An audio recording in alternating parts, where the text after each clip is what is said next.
Stimulating late-night sports conversation for people who know that just trying to find someone sober to talk to at this time of night is like trying to find a pig on the moon. In the early morning mist I see. No rules news debate from around the world and around the bend. The two mics. Apply more lager. On Talk Sport. Yeah. Polar bears regard a human arm as like a spare rib, you know, from a Chinese restaurant, you know what I mean? And they just like sit there chewing on it, you know what I mean? Think about a kangaroo in an egg and spoon race. What? Ooh, hoo, hoo, hoo, hoo, hoo.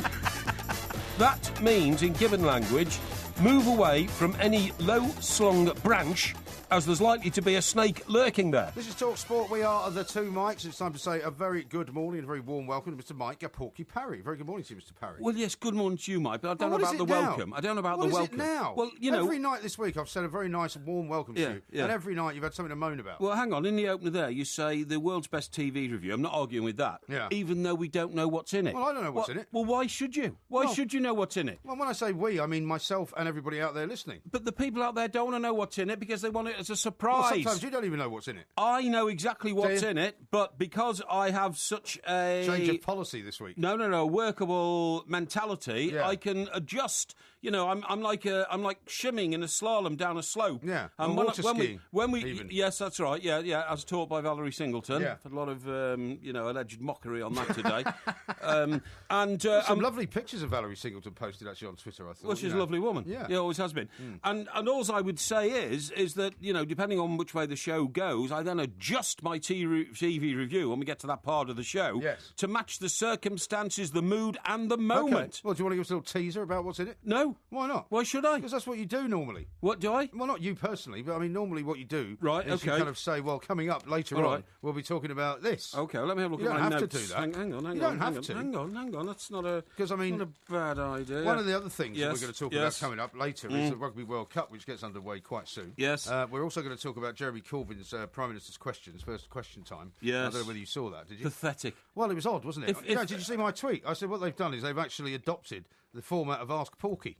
They've actually got people writing to read questions out, which has effectively meant basically that Cameron can just reel off all of this policy. Absolutely. And then he doesn't ask him another question. No, he gets a free go. Here's one from Marie in Dorset. That's right, yeah, but you know what occurred to me when I was watching it? How do you know Marie in Dorset actually exists? Well, how do you know a couple of people have... I don't think he'd make that mistake, and in fact, I think The Guardian found her and have interviewed her. Yeah, sure, but what I'm saying is, he said he had 40,000 replies. Yeah. Are you telling me that he's got a team of researchers who check out the veracity of every single one of those 40,000 who send No, I think you're very right to be cynical, but yes. I think on this occasion, the 6 that he did, I mean, he would be stupid because there will be newspapers crawling all over the place trying to find. But a lot of politicians are stupid. Of course, are. I'm not saying that Mr. Corbyn is necessarily individually and we stupid. know there is history here, isn't there? Because remember, Ed Miliband talked about the guy he met while he was walking on Hampstead Heath, absolutely, which turned out to be a complete phantom. Yeah, complete fancy. Politicians in the past have made a lot of that stuff up. And the other thing is that although he said I got 40,000 replies, apparently Downing Street get many more than that each week anyway from people around the country who want to ask questions of the Prime Minister, and he has a full-time staff who reply. Also one of them is thought to have come from somebody who runs a housing association. Yeah. So I mean, it's all kind of professional lobbyists. Yeah, of course it is. Of course it is. It's bound to be. It's very, very odd, and in fact, it completely lets Cameron off the hook. Yeah, totally. Because the whole idea of private business time is to get a very clever leader of the opposition. Question time. What did I say? You say business time. Question time is to get that's something else. A very clever leader of the opposition to forensically shred all the Prime Minister's policies. But also the secondary question, the supplementary, was always the more damaging one. They'd set him up with the first question, and then they'd go whammo with the supplementary. And he doesn't have any supplementary. And do you know the other thing is I saw some comments on the internet afterwards, you know, and there were a lot of them saying this guy looks like a university lecturer. Yeah. You know, it doesn't matter what persuasion you are politically, you want a man in a smart suit with a white shirt and a bold tie. He was wearing one of those like greenish shirts. Sort of beige suit. Or That's something. right. Well, it was a jacket, wasn't it? It was like a jacket. To be leading the country when we go abroad. Very autumnal colours. Very autumnal colours indeed. But look, never mind about that. I'll give you a hint on what's coming in the TV review later. Okay. What time does it come on?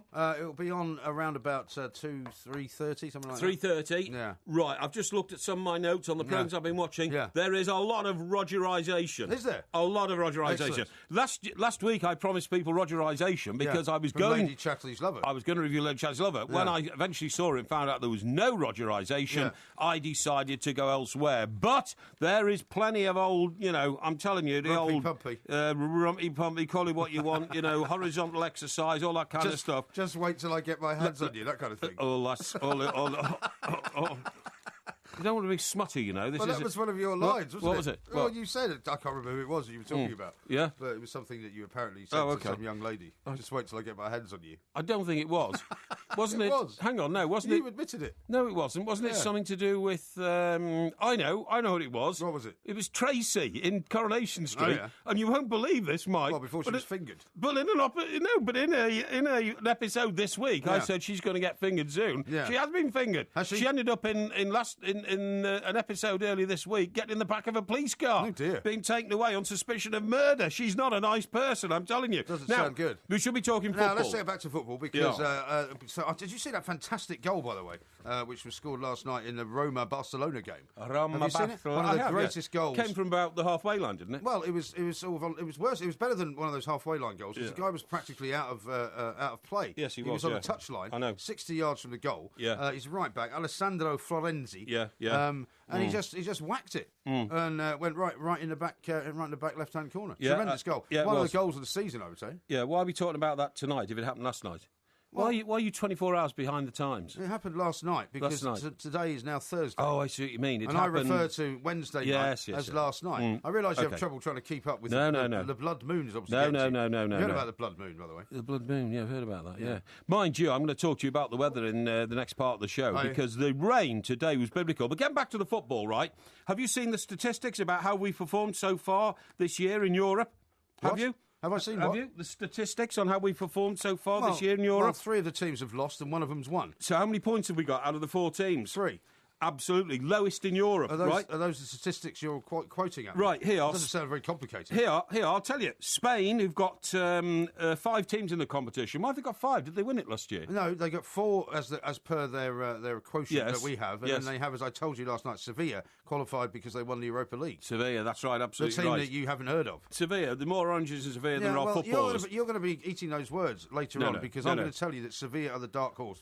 Anyway, England have only got 3 points out of their 4 games. Yes. That is the lowest of all and do you know what the difficulty of Spain, is? Germany, Italy, France, England are at the bottom of that league. And as much as I'm a great admirer of Jose Mourinho's, it's a bit difficult to judge how well Chelsea played because they were playing Maccabi Tel Aviv, who you'd have to say are one of the easier teams in the Champions League. Yeah, but at least they didn't fall over, if you see what I mean. It was a stumbling block there that could have been. Oh, yeah, it could have been, especially because of the way they've been playing lately. Do you know what I'd like to say to Arsene Wenger? What would you like to say? Please start Theo Walcott, Arsene. It doesn't make any blinking sense. Particularly as tonight, or last night, or, as some moment, so to speak, he was playing in a stadium where in 2007 I saw him score a hat-trick for England. Yeah. Don't you think that would have brought back some pleasant and warm memories to the boy? And he would have said, wow, I feel inspired being in the stadium where I scored my only hat-trick for England. Yeah. Goodness gracious me, if that wasn't enough to motivate the boy, I don't know what was. But now that Olivier Giroud... He's Arsenal's best player anyway. Well, what's he going to do in the next game? Because Olivier Giroud, having been sent off, is now going to be banned for 1 game. Yeah. So all he's got up front, really, is Theo Walcott. Surely he's going to start Theo Walcott in the next Champions League. Well, I don't know. He has such a mad selection policy. Now, what about do you feel that because of the political situation in Europe, where we're seen to be a bit of a pariah, by some, we are seen to be a pariah, I wonder whether psychologically now there's an anti-English feeling in the Champions League. What, you're saying that the whole UEFA axis with the EU is something that we should be concerned about? I'm not saying that there's a plot. I'm not saying that Michel Platini is going around... It's not a Spanish, No. He's going around, winking at referees and saying, give the English a hard time. I'm not suggesting that for a moment. He's a very honourable man. I've interviewed him a few times, and I like him. He's a good guy. Does he like you? Yes, he does. He says I'm a straightforward talker. Does he? But what I'm saying is, I wonder whether people subliminally are thinking English, dogs, and all this kind of stuff. Well, you'd have to say there's probably some similarity between the way that the EU view our arrogant attitude towards politics, and the way that the football community in Europe views our arrogant attitude towards football. Well, funny this, because we call ourselves the Football Association. Yes. We should be the English Football Association. But the other thing is, Mike, think about it. Time, by the way. Giroud, never mind about the time when I'm talking to you. You only want to refer to the time Well, because whenever I'm in full flow, you want to stop the show. Well, because you don't time it properly. The second Giroud booking was dodgy. Yeah. The guy last night who fell Luke Shaw did not even get booked. You wonder whether... You said he shouldn't have got booked. No, he shouldn't have got booked, but a normal referee would have booked him, frankly. I was thinking straightly on that, but he's not. And a couple of other dodgy decisions this week make me wonder whether there is a malaise. Well, you see, that's another reason why they don't like some Little Englanders, because you're always complaining about being sort of ganged up on. Sorry, what do you mean you? What are you calling me a Little Englander? I am calling you that, yeah. Well, that's a disgrace. Well, hang on. We haven't got I'd call you a little Scotlander, except that, you're so confused about your heritage. Thank you very much indeed. I think your mum and dad were both Scottish. Yeah, they were both Scottish. He's Mike Parry, I'm Mike Graham, we're the two Mikes. Talk Sport on DAB Digital Radio and 1089 and 1053 AM. The enduring home of football. It's modern radio, only better. Talk Sport. Interesting statistic here, I must, before we just carry on with the rain falling. Indeed. Dan has sent this in, and his hashtag, his username on Twitter is Raging Gooner. He says, Arsene Wenger has blamed the ref. His 50th loss in the Champions League. First manager to do so. It's always the ref's fault, all the players. Now, I don't know if that's a true statistic, but I suppose it could be that he could have lost 50 games in the Champions League. That is an incredible statistic, that. It really is, honestly. And it must be because of his longevity, obviously, you know what I mean? I suppose so. Because he's been around, what's this, their 17th year, I think, in the Champions League? It will be, yeah. 17th consecutive year. Nobody else has done that because Ferguson's retired now, Sir Alex Ferguson. So that is incredible. To lose 50 games in a competition, it sounds like he's a loser. But, of course, got to the final 2006, was it? To lose to Barcelona, in Paris? Yeah. The goalkeeper got sent off, didn't he? I mean, that was the good thing about the Barcelona game that I saw a bit of last night, was that Barcelona were held to a 1-1 draw by Roma, which was a fantastic result for Roma. I saw that game, actually. And they didn't look, they looked all right, Barcelona. They didn't look brilliant. Yeah, no, I totally agree. Now, listen, the reason we're playing Raindrops Keep Falling on My Head is because I was subject today to biblical weather. Why? I had when to... you say you, I mean, it wasn't just you, was it? Well, most other people ran for the hills or ran for cover, but I had to get back into town today, and I got off the train down in Stockbroker Belt. Yeah. And was this in the afternoon? This was about 3 o'clock. And what happened was the heavens opened, and so I waited and tried to shelter for a while. I refuse to use umbrellas. I think they're unmanly. Do you? Yeah, I don't like to see... What about sort of a large umbrella, like a golfing umbrella? Oh, golfing umbrellas, no problem at all. But I think it's unmanly to walk around. But they're a bit antisocial having a big umbrella like that. Yeah, well, you can't do that in the streets, really. No. But also, I just don't... You see, I think that rain is a great gift from God. I really do. I love rain. Well, without rain, imagine what the world would be like.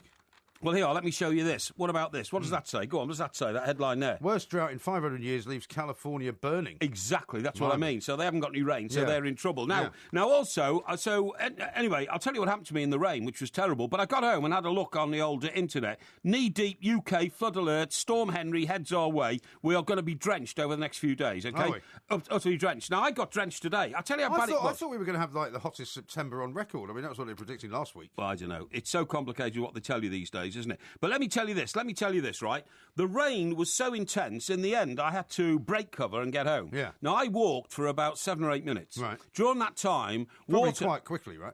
Yeah, quite quickly. Now, during that time, I had to walk along a pavement next to a mainish road with not very wide pavements. Right. I've always been taught by my mother, you walk on the outside of the pavement if there's a lady coming the other way, particularly if she's pushing a pram. Yeah, my parents told me that. Yeah, so that if a car mounts the pavement after the driver dies of a heart attack at the wheel, you should get knocked down first and save the life of the... that would really stop the car, to be honest. Well, maybe, but to stop to save the life of the woman and the baby in her pram. Yeah. That's a duty as a gentleman, Is it not also to stop them from getting splashed? And well, this is the point. It goes back to an old sort of chivalrous kind of thing. Yeah, this is the point. So I walked on the outside as people were coming the other way. Yeah. Buses were going past. I'm not joking. They were sending tidal waves of water over my head. Right. I mean, literally over my head. So you were getting soaked, not just by the rain, but also by the puddles. That's filthy water, that as well. Yeah, I've never been so drenched in my life. The water was running down the back of my neck, down through my shirt, Were you wearing a jacket or a sort of a raincoat? I was wearing what you might call a wind cheater type thing. You know what I mean? Right. Yeah. And wasn't that keeping you dry then? No, the water had already gone through there. My shirt was soaking wet. Right. My jacket was wet. My shirt was soaking wet. Water running down my back, past my waist belt. down my legs, into my shoes. Yeah. My shoes were squelching. Yeah. I mean, you could hear me coming from a mile away. Well, the trainers you've been wearing, are they ruined? They are. Well, they're drying out still. I obviously couldn't put them back on this evening. They weren't a decent pair of leather shoes, which you've ruined. No. You don't wear leather in water. That's not but good. You don't always know it's going to rain. Well, I knew it was going to rain. I'd seen the weather forecast. Right. And what did you go out for then? What? What would you go out for then if you knew it was going to rain? I had business to do, Mike. You know, you spent all day in bed, didn't you? Well, I didn't spend all day in bed, but I didn't go out of the house. You didn't go out of the house? No, I did work. I mean, I get up, I do work, I go back to bed, I sleep. What a poultry life you lead. Poultry life. No, not at all. I reserve all my energy for being in here. I've got things to do, places. But you don't sleep enough though, which is places what to counts, see, what people counts to for meet. Your kind of nighttime madness. Oh, rubbish! That's a nonsense. It's true. See, only because I've got more energy than you, because I have to make the most of the fact that only 1/3 of my heart works. Right. Well, you might not have that much longer to live. What? Well, you might not have that much longer to live. Is that what you mean? Well, is that you a have to wish? get busy. That's a sort of. It's not a wish. No, not at all. No, not at all. No, I want you to live as long as possible. Anyway, I get absolutely soaked. I mean, literally drenched. Now, luckily, as I step through my door, the old wet room is just on the left. Oh, yeah. So it's great. You see what I mean? I walk in, take all the clothes off and all that kind of stuff, right? Well, there must be a little bit of carpet between the front door and the wet room. No, just a very big sort of front door mat, which is sunk into the floor. You see what I mean? Sunk into the floor? Yeah. What do you mean? Well, what I mean is, it's an extension of the carpet, but it's the stuff that you walk into, so that you don't walk onto the carpet without your shoes getting dry. Did you have that specially put in? Yes, I did. Yes, yeah, absolutely. What's the wrong with that? kind of thing you would have in an office. Yes, that's right. It's not the kind of thing you have in an apartment. Well, I do because I know, but just because you're weird. No, I'm not weird. Yes, you are. I just don't like wet shoes. Anyway, I just take them off outside. Sorry, you just take them off in the corridor. Well, because I think that's unseemly. The other thing I do is there's a length of corridor, actually, of honestly, it's about 20 or 30 feet, which only goes to a window at the end and past one other person's door. Yeah, that's the woman, isn't it? The woman that you give the hot cross buns to. That's right, yeah. So I don't think it's fair. How is she? Have you seen her lately? No. I don't think it's fair that she has that stretch of carpet to her own. So I walk up and down there 2 or 3 times to make sure my shoes are dried before I go into my own house.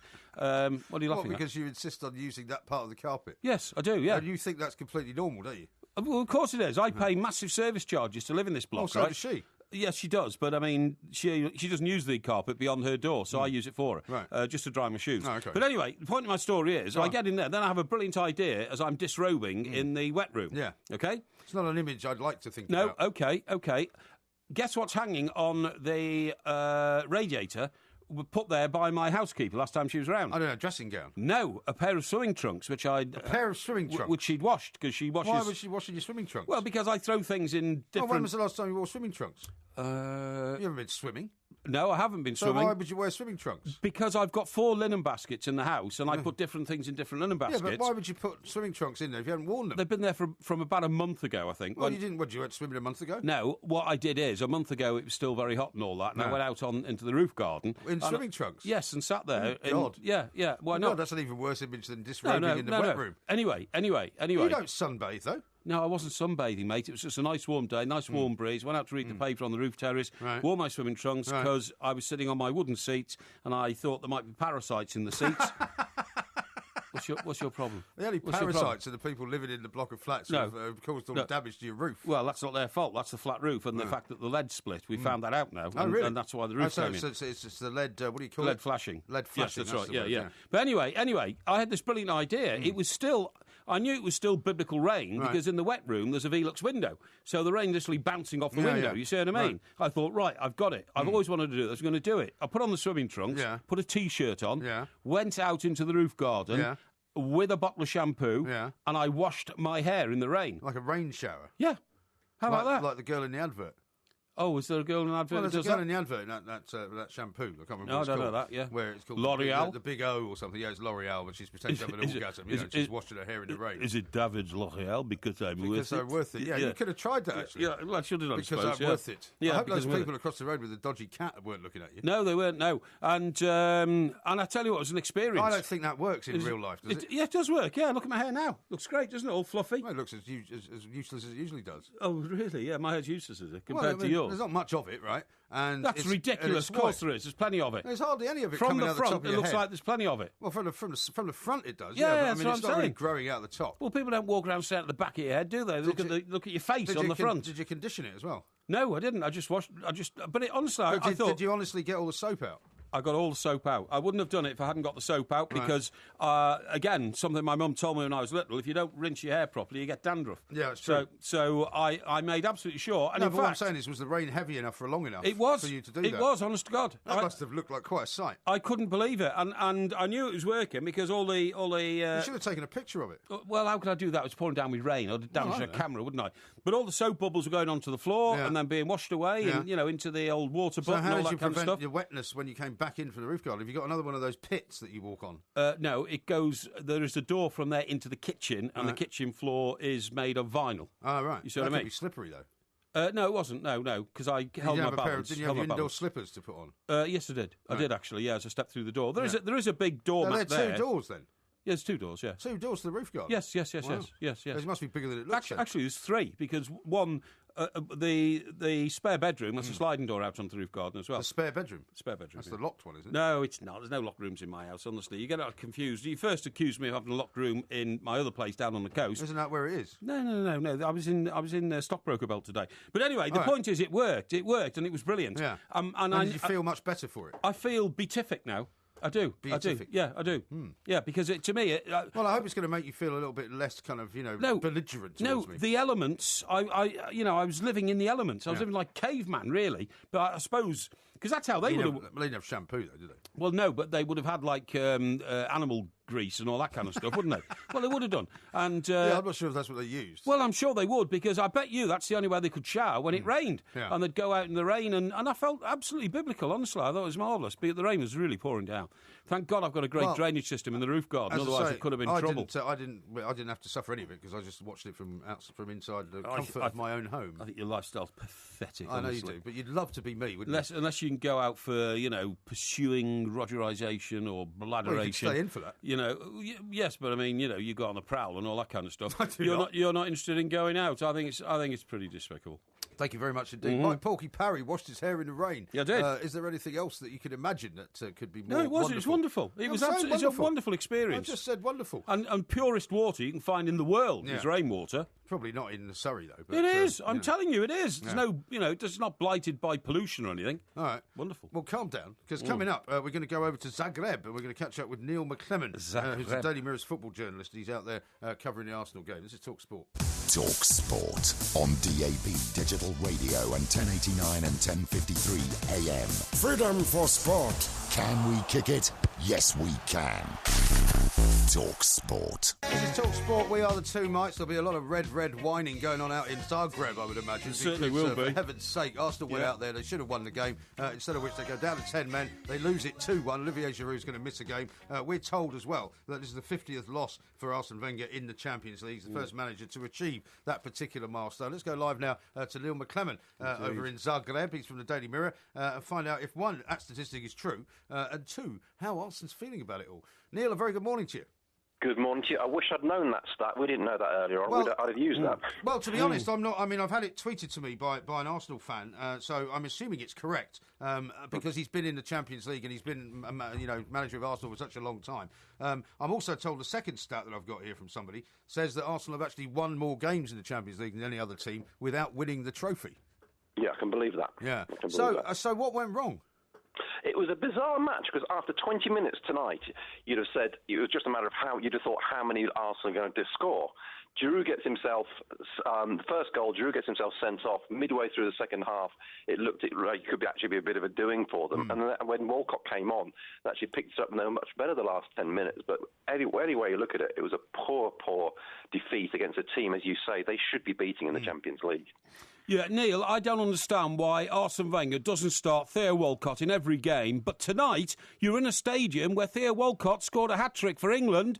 I was there against Croatia, and you'd have thought that the combination of the fact that Thur Walcott's Arsenal's best player and taking him back to a ground which was the scene of his greatest scoring triumph for his country might have inspired Arsene Wenger to think, yes, tonight's the night for Theo.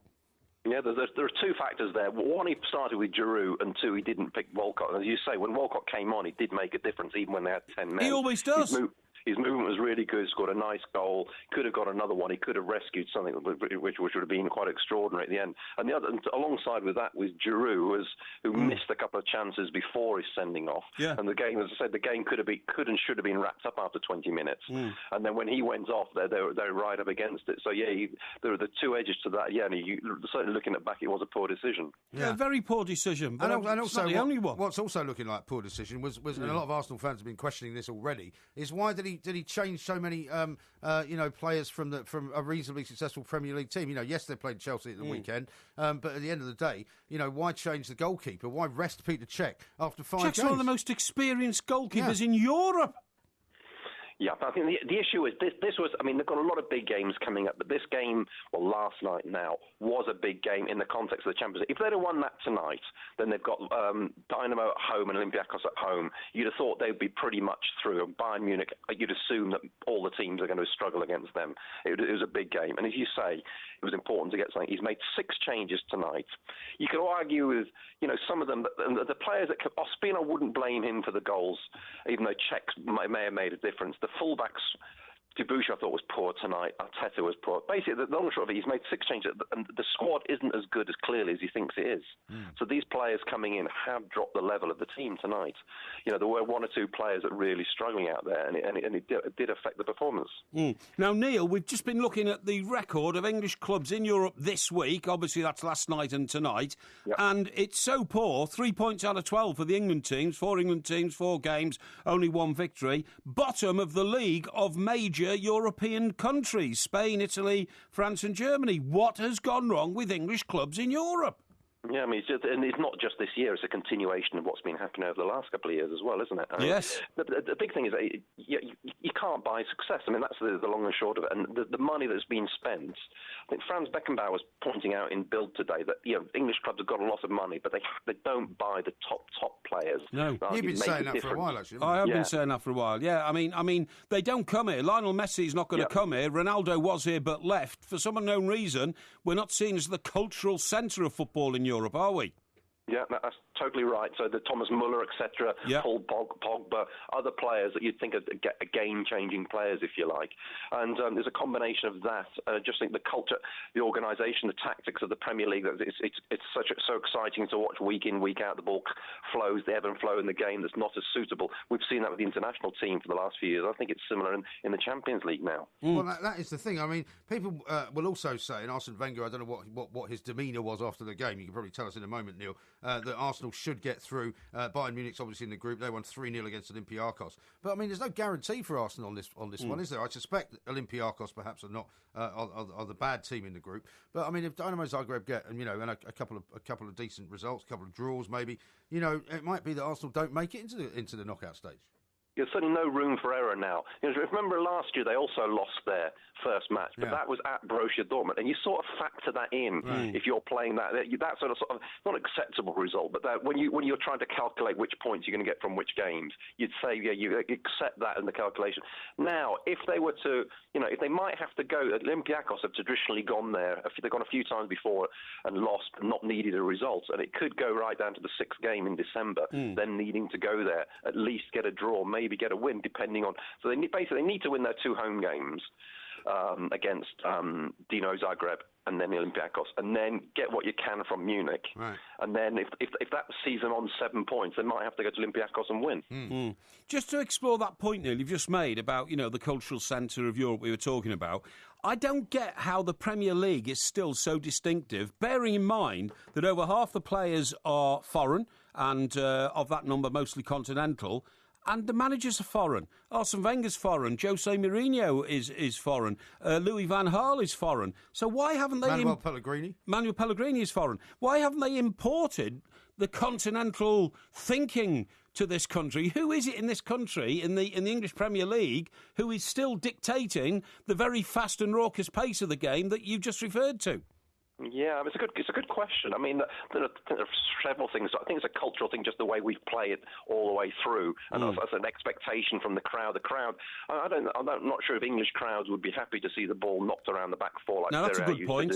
That's a good point. Well, Manchester United have been doing that, and everyone's going nuts, aren't they? Yeah. So you think it's spectator driven then? It's. I think that's part of it. I think there is. I think foreign managers accept to adapt themselves to what the expectations they think. I mean, the ideal thing is to marry the two things, isn't it? The technical ability of the continent and the passion and the pace that we traditionally have here. We demand, I think the other aspect of it as well, sorry for interrupting, Neil, is that as we saw with Juventus the other night against Manchester City, they got 2 chances, they got 2 goals. Yes, the Premier League in Premier League football, it seems to me, you get so many chances to score goals, you get out of the habit of scoring them. Yeah, you can do. Absolutely.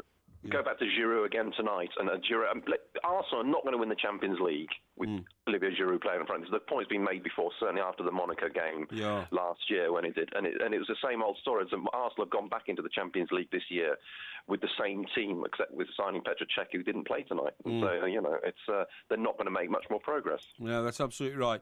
Okay. It's all very miserable. How was Arsene Wenger after the game anyway? Was he grumpy or was he okay? One-eyed as ever. One-eyed. Unlucky, blaming the referee. He did make. I mean, the second goal was pretty poor from the corner as well. So another set-piece goal conceded as well. And he did make the point. So he didn't get the chance to elaborate because they were off. They were going to Slovenia to get their flight tonight, so they didn't hang around long post-match. But he made the point that they lost their first game in the Premier League, and a game they expected to win, and again tonight. So there's something wrong there in the start, in the mentality. I don't know whether you can call it an arrogance or whatever. It's not right. They're starting the season. Remember, they famously lost to Villa a couple of years ago as well. They're not ready to go at the start of the season, either Premier League or Champions League. Yeah, extraordinary. Neil, thank you very much indeed. Thank you. Neil McClellan there from the Daily Mirror out there in Zagreb watching the game. Yeah. That's the curious thing, isn't it? You can't quite put your finger on it. It's a bit like not being able to put your finger on why Chelsea have started so badly in the Premier League. With Arsenal, this was meant to be their year, wasn't it? Yeah, it was. We were told that this was going to be their chance of winning the Premier League. Suddenly everything was much better. They got Petr Cech. They got a good goalkeeper. Do you think Chelsea hit a turning point tonight? I think they've turned their season around. I think they have. See Diego Costa's goal? Yeah, I did. Fantastico. Tremendous, yeah. It was. I also saw Eden Hazard's penalty, which was not fantastico. He scored it, though, didn't he? No, he missed it. Hang on, which one was that? They scored a penalty. Yeah, they scored a penalty. That was Oscar who scored it. Of course. But the first one, Hazard ballooned it over the bar. That's right, he did. But Jose looked much more determined. He looked much more at the business, So. He had a different coat on. Did you notice? I did, and he's had a haircut. Yeah, exactly. Well, he talked about the haircut yesterday, and somebody said, is this indicative of the fact that things aren't going well? Because his haircut now looks like that of a 16-year-old. He looks more of a sort of bullet-headed, determined man. I think Chelsea are on the way back. We'll take your calls on this as well, of course. 08717 22 3344. This is Talk Sport. Talk Sport. And it's in! A diving header at the end of a 50-yard run. From the root to the tip. Talk Sport. So I've got quite a few texts and tweets that I'd like to read out to you, Mr. Yes, Parry, before we carry on with... I love the texts and tweets from the listeners. It shows how they're bonding with me as the show grows throughout the evening. Yes. Well, don't you mean bonding with us? A lot of the bonding, Mike, seems to be in the specific points that I put to you, and you just sort of waft away because you don't really understand them. The name is Bond. That's right, yeah. Go on.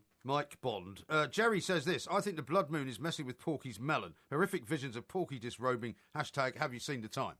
Yeah, well... Oh, that doesn't sound like bonding to me. No, it is. Look, what they're saying is...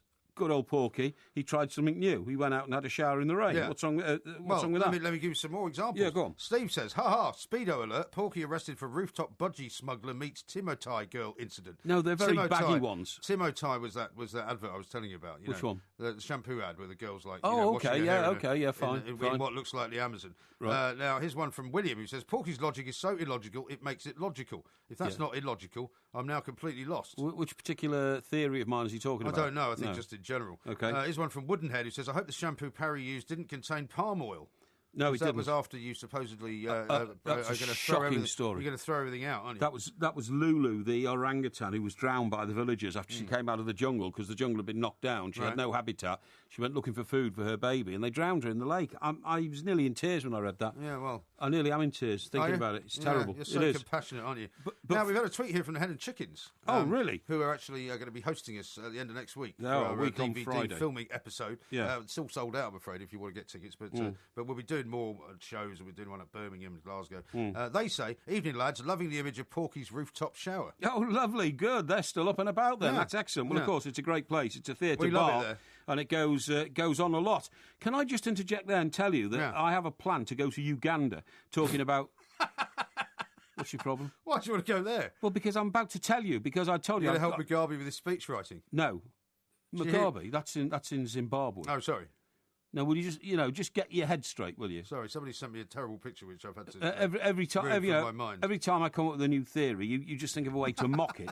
And so, why are you going to go? All right, why are you going to go to Uganda? Well, because I've just been talking about Lulu, the orangutan. Right, that was in Indonesia, and the villagers drowned her in a lake, even though her little baby was with her. It's a shockingly bad story. Yeah. So I had a look today on the internet to find out where the best place to go and help primates is, and it's Uganda. Right. There are more than 1,400 chimpanzees in the Kibala National Park in southern Uganda. They have a world record number of 13 different primate species. Isn't that where Gorillas in the Mist was all done? No, I think that was... Wasn't that Uganda? Was that Rwanda? That was Rwanda. Yeah. That was Rwanda. Right. With, what was the name of the actress woman? It was... oh, God, what's her name? Yeah. Sigourney Weaver. She's dead, isn't she? What? Isn't she dead? Sigourney Weaver's not dead. I thought she committed suicide. No. Are you sure? Yeah, I'm pretty sure. Oh, OK, well, I'm sorry, Ms. Weaver, if you're listening. I thought that... Oh, I tell you what it was. Wasn't it the woman who the story was based on committed suicide? Well, the woman whose story was based on may have committed suicide. No, in fact, she was murdered. Well, I think she She's murdered. Yeah. That's right. I think the soldier... What's your problem? The soldier's looking after the woman who the story's based on shot her, apparently. Yeah, I think so, I think that's in the film, isn't it? Yeah, is that in the film? I think so. Oh, well, in that case, I've got it wrong. Sorry, Ms. Weaver, you didn't actually... Diane Fossey is the woman who wrote the book, right? And did she suffer a terrible fate? I think she may have been killed by the horrible poachers at the end of the film, but I'm pretty sure Sigourney Weaver's still alive. Yeah, I'm sure she is. I hope she is anyway. I have a bit of a soft spot for Sigourney Weaver because I interviewed her once. Oh, yeah. And it was one of those telephone interviews where they couldn't arrange for us to be in the same town. I was in New York, I can't remember where she was. Yeah. And she said to me, and I can't remember what film she was publicising, but she said to me, do you know what my all-time ambition is in terms of films? And I said, no, what's your all-time ambition? And she said, I want to be in a porn film. I want to be in a porn film. Did you volunteer to be the male lead part? No, I didn't actually. But did she say, no, I'm not that desperate? Yeah. But I can never quite get it out of my mind. Really? Yeah. Well, I mean, is she particularly beautiful? I've never seen her in the flesh, really. What do you mean you've never seen her in the flesh? Sigourney Weaver. You know what she looks like. Yeah, I suppose, right. Yeah, but I mean, women often appear cinematically to be very different to what they are.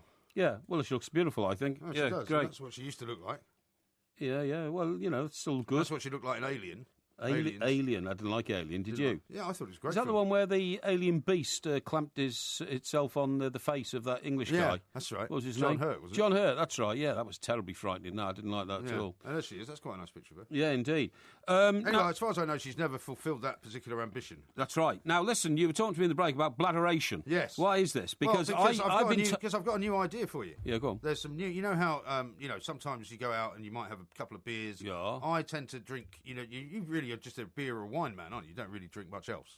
Yeah, that's true. But what else is there to drink? Well, there's all sorts of things. You could drink Campari, you could drink vodka, gin. Why would I want to drink all those tequila, horrible, champagne, liver-destroying substances? Well, it all destroys your liver. But what I was going to say to you is, I don't know whether you've noticed this on your travels in various hostelries. Right. Is there's a new kind of craze to introduce fruit-flavoured wine. Fruit-flavoured wine? Fruit-flavoured wine. Do you remember when they brought out those little bottles of sort of... they used to call them Alco Pops, didn't they? Yes. And kids used to drink them, I never basically. drank those. I never did either, but it was all kind of flavoured things. It was like, strawberry. One of them began vodka. with a W, and there are all those stupid adverts Wicked, about... Wicked, that's right. Kids ironing themselves, shirts that they're still wearing, all that kind of stuff. Kids ironing themselves. No, they're ironing the shirts that they were some of them may have ironed themselves. Yeah. But then the next craze was you go to some place. Remember I told you, where was it? I went and I had some chili flavoured beer, which actually was really nice. God, you're not for me. Somewhere else I had like a chocolate flavoured beer. Well, and I mean, it's something you might try. But I've told you over the years about the banana flavoured vodka in Moscow. Yes, that's right. And the cherry flavoured vodka. So what are these wines? What are they? Well, vodka's been flavoured for quite some time. Yeah, it has. Yeah. But here's a few that you might want to have a look out for because they're all going to be being sold in various supermarket outlets, right? Now, they're doing things like a Gallo Spritz with pineapple and passion fruit. What's that? Now, Gallo is that California winemaker, which I wouldn't drink, frankly, because you probably drink it, but I wouldn't drink. It's too cheap. Is it called light and fruity on the label, usually, isn't it? Yeah, well, I know. Yeah, no, I quite like it. I like it. So you like that, right? Yeah. There's one called Fresita sparkling wine with strawberries. Strawberry wine? They're now doing a Frise sparkling sangria, which has got lots of different red fruit flavours. Do you know what? I don't think I could get into all that, Mike. It'd be like drinking pop, wouldn't it? But how about this one? Echo Falls, which is quite a well-known brand. Yes, very well known. Which is another one that I don't particularly like, actually. Oh, I do. It tastes a bit too chemical to me. Echo Falls are doing a fruit passion white wine with white peach and mango. Oh, you see, that to me sounds like more like the stuff you get out of the fridge to put in your fruit juice glass in the morning. You know what I mean? But they're selling it at all the major supermarkets for like £5. Well, I suppose what I'm saying to you is that you might want to be careful if you go in a state of bladderation one day into a supermarket and you pick up the wrong stuff and you buy one of these. I don't know if they're going to put them in a separate area because you might end up coming home with one by mistake. Good warning. I tell you what it's very close to, and maybe this is the connection, right? Down Stockbroker Beltway, for some unknown reason, over the last bank holiday, whenever that was, like 2 weeks ago. It was end of August, wasn't it? End of August, yeah. I noticed several pubs around several towns had cider festivals. And cider's become something I was about to say to you, so I went in one and I thought, well, I'm having a cider festival. It's either usually Strongbow or something else, you know what I mean? Usually one other choice locally or something like that. Oh, no. Well, what about Magners, the Irish Magners, that's right. They're big now these days. You're absolutely right. But no, I went in there and there was a rack of 12 barrels. Each one was serving a different cider. And there were all sorts of things. You know, like pear cider. Black currant, they do now. Blackcurrant cider. Yeah, pear cider is actually quite nice. Yeah, if you like cider. But again, you'd only have 1 pint of it as a novelty. You couldn't have 8 pints of that in a night. No, people are doing that now. No, they couldn't. No, I can have 8 pints of London Pride, right? Or I can have 8 pints of lager and lime if it's Carling or Heineken. 8 pints. Or Peroni, I like the old Italian one. But it's very expensive apparently. What if you buy it on draft? Do you mean? Do you know what? I was in a not massively. I drink Peroni out of bottles, to be honest.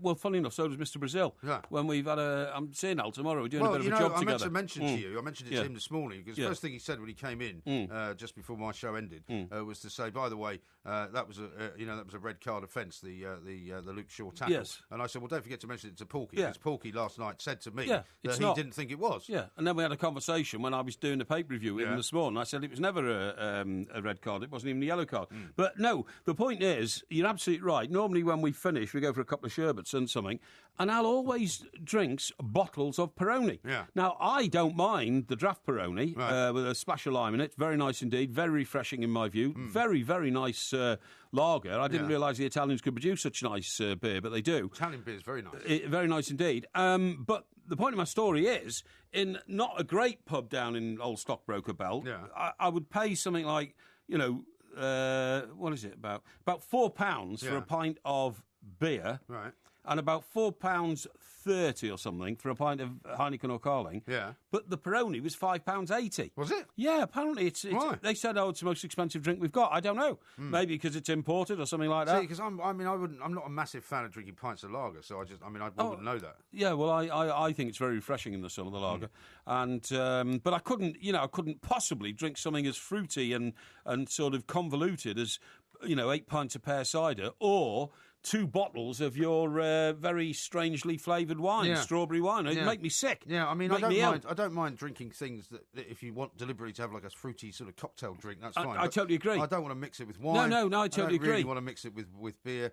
I don't really drink cider, but my daughter does. She quite likes pear-flavoured cider. But if I have to go on what I call a mission, so it's a bit of work linked with a bit of social drinking and all that, my palate is so attuned now to Pinot Grigio, or if you can't get a decent one of those, a Chardonnay, that if I suddenly started confusing my brain with all sorts of dopey, fruit-flavoured wines... You've never thought of going for like a Burgundy or a Petit Chablis or something like that?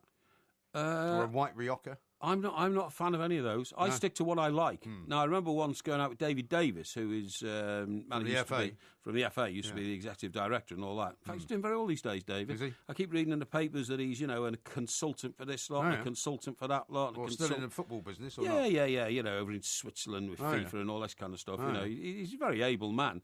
But he drinks Chablis. Does he? And is Chablis the very crisp white one? It is, yeah. Yeah. And I remember once we were in a hotel in Watford for some hearing. Don't know why they held it in Watford, but, it was. And we had about 8 bottles of Chablis between us over dinner. Well, 7, actually. I remember it was 7, and we didn't get through the 8th one. Between 2 of you? Yes, that's right, yeah. That's quite prodigious. It is quite prodigious. You must have been talking absolute rubbish by then. It could have delved into confusery, which I...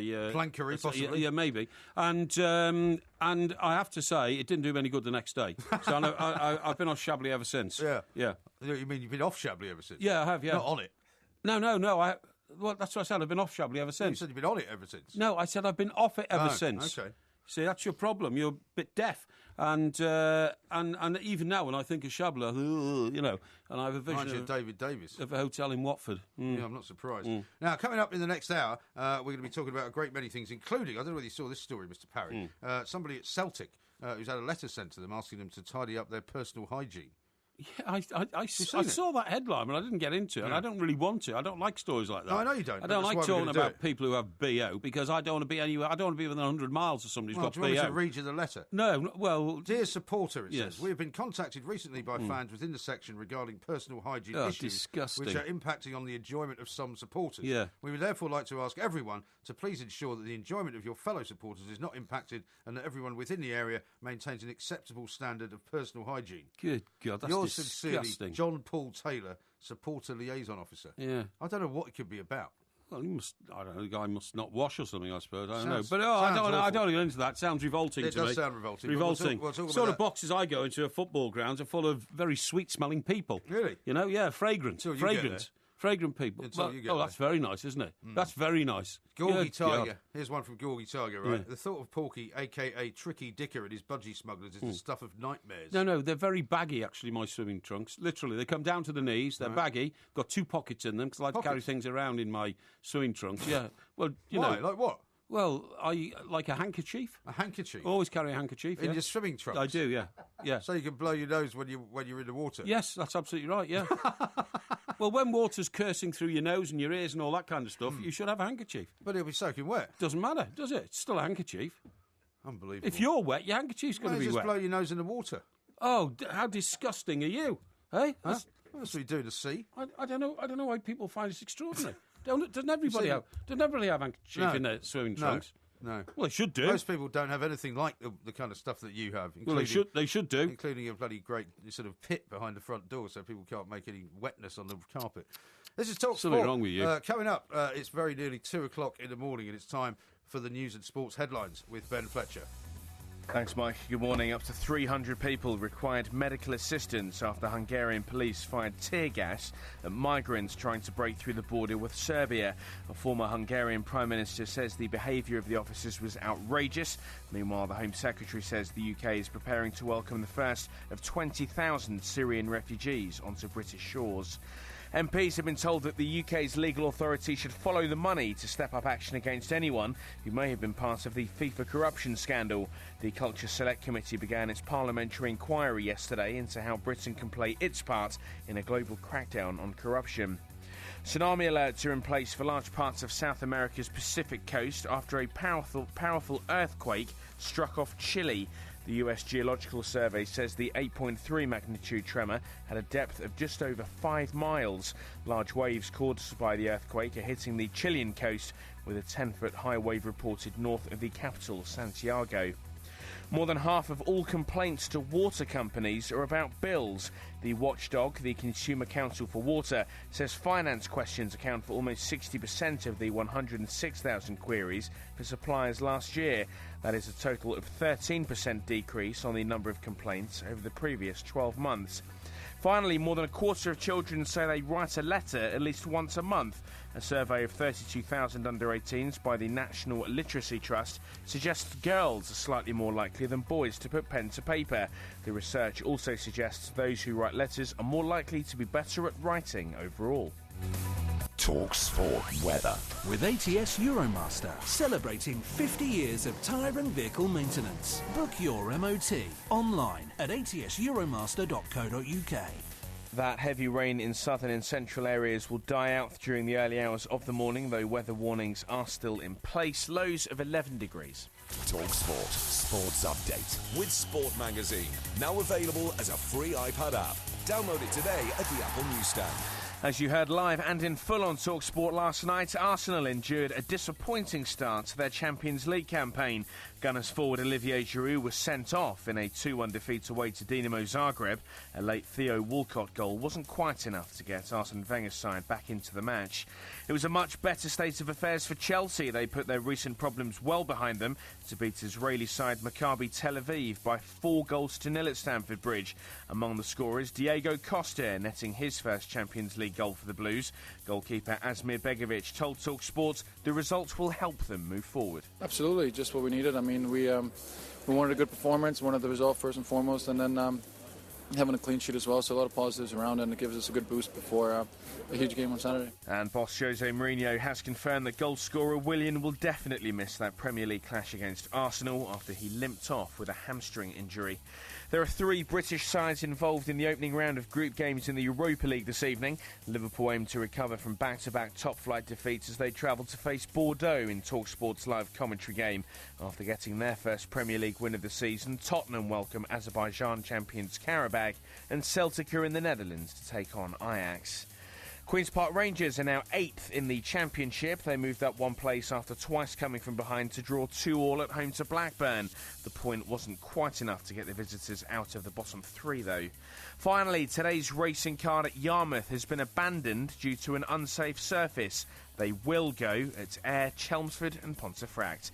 The live football action continues tonight on TalkSport with full live commentary of Bordeaux versus Liverpool in the Europa League. On digital radio and 1089 and 1053 AM. The Two Mics on Talk Sport.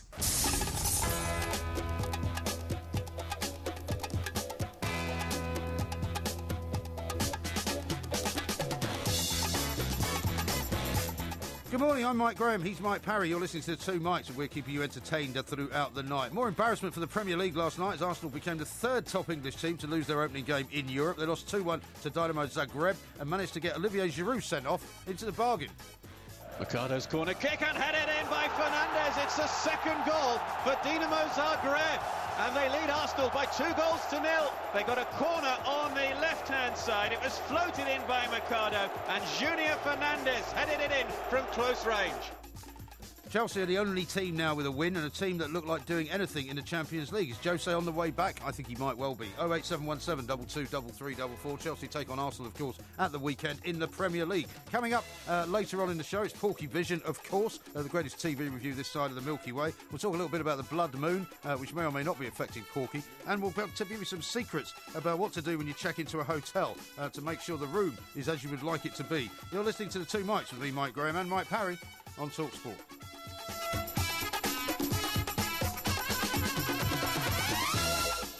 This is TalkSport. We are the Two Mics. Lots more coming up. We've got loads more tweets and texts to read out. Mr. Parry, if you don't mind, I'd like to just read a few of them. Here's one from Westrin, who says Giroud getting sent off is a blessing in disguise. Now Wenger has to start Theo. Well, you hope so. He obviously agrees with you. Yes.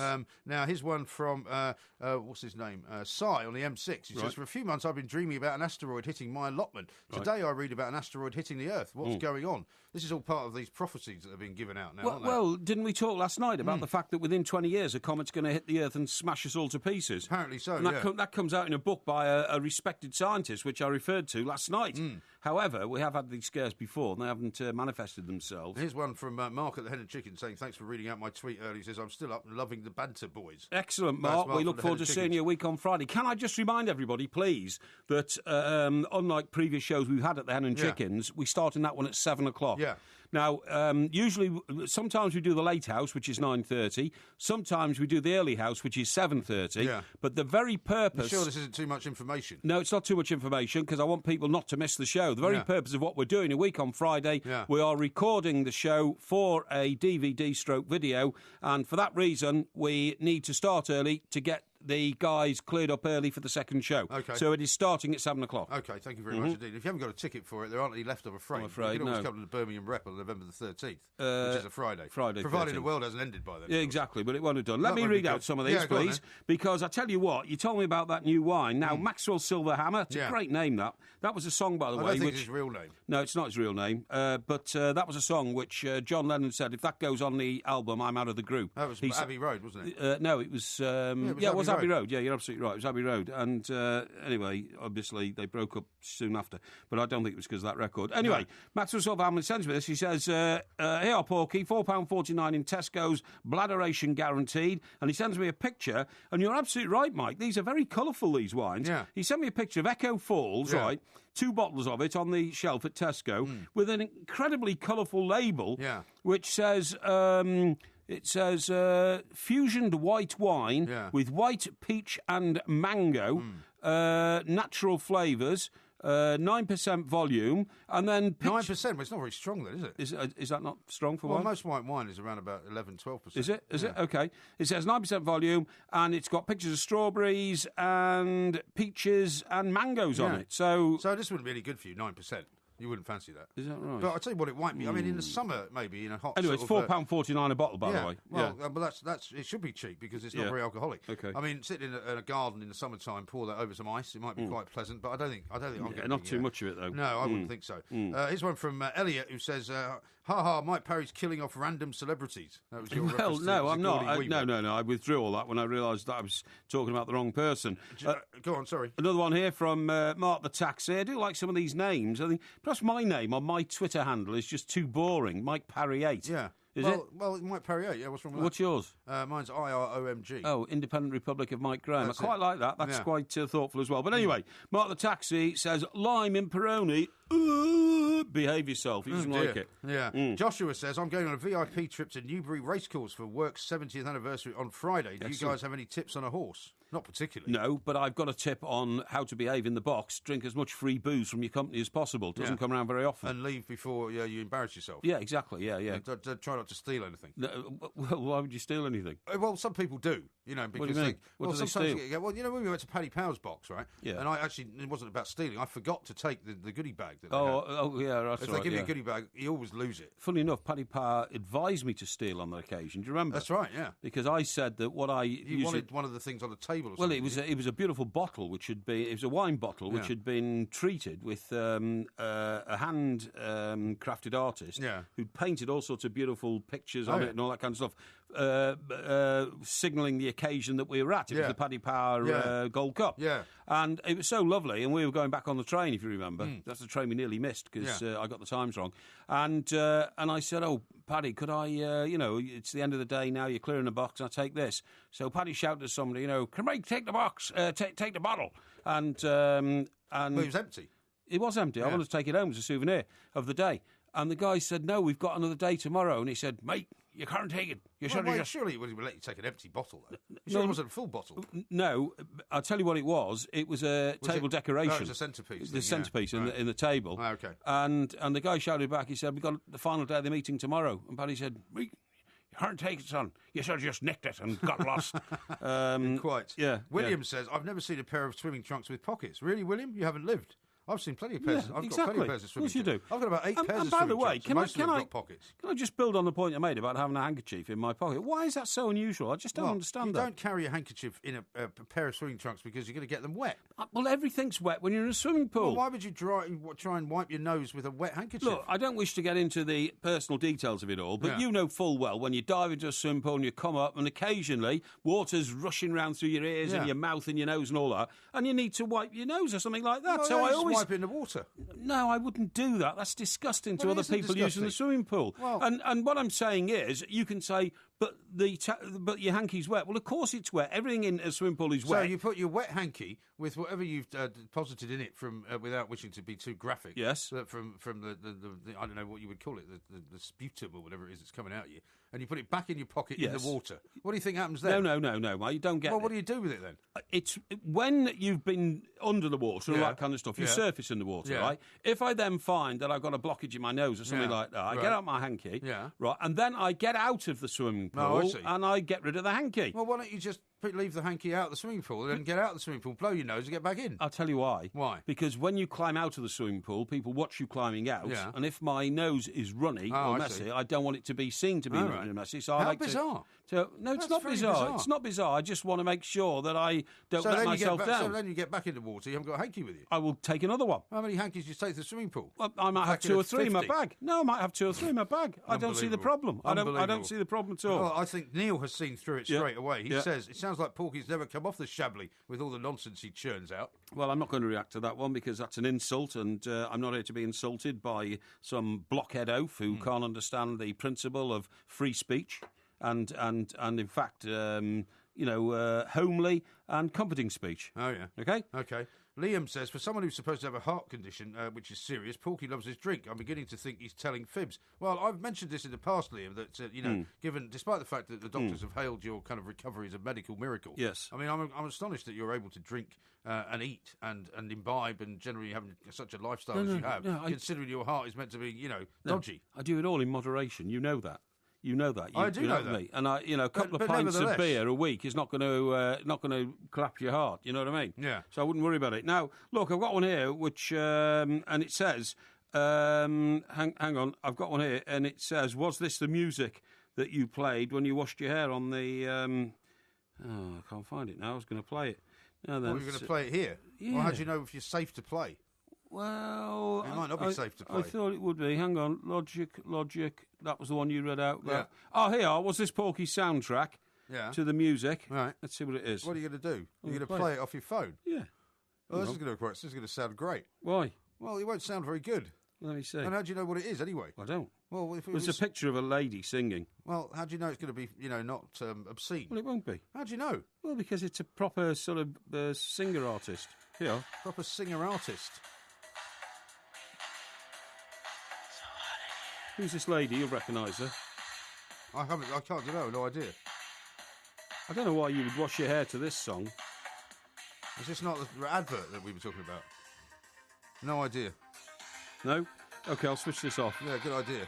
Sorry, I don't know why that was suggested. Anyway, there you go. I don't know why it was suggested. No. You don't have to do everything that people suggest, don't you? I can't use my information machine like that, my information device. Yeah, it shows that I know how to use it, you see. It shows very much you know how to use it. Yeah. Now, we've got lots more coming up. We're going to be talking hotels a little bit later on. You've stayed in plenty of hotels for various nefarious purposes around the world. We're going to be getting some secrets from a man who's just written a book about what's the inside story of the way they clean the rooms and all that. Do you know, that's very interesting, because that is interesting in itself, and I've got some theories on that, but also I could tell you about a hotel in Japan which is run solely and completely by robots. Oh, really? There are no humans in it. We'll get stuck into that later on. Yes. This is Talk Sport with our two mics. Don't phone your mother. Phone Talk Sport. Football on DAB Digital Radio and 1089 and 1053 AM. Athletico Radio.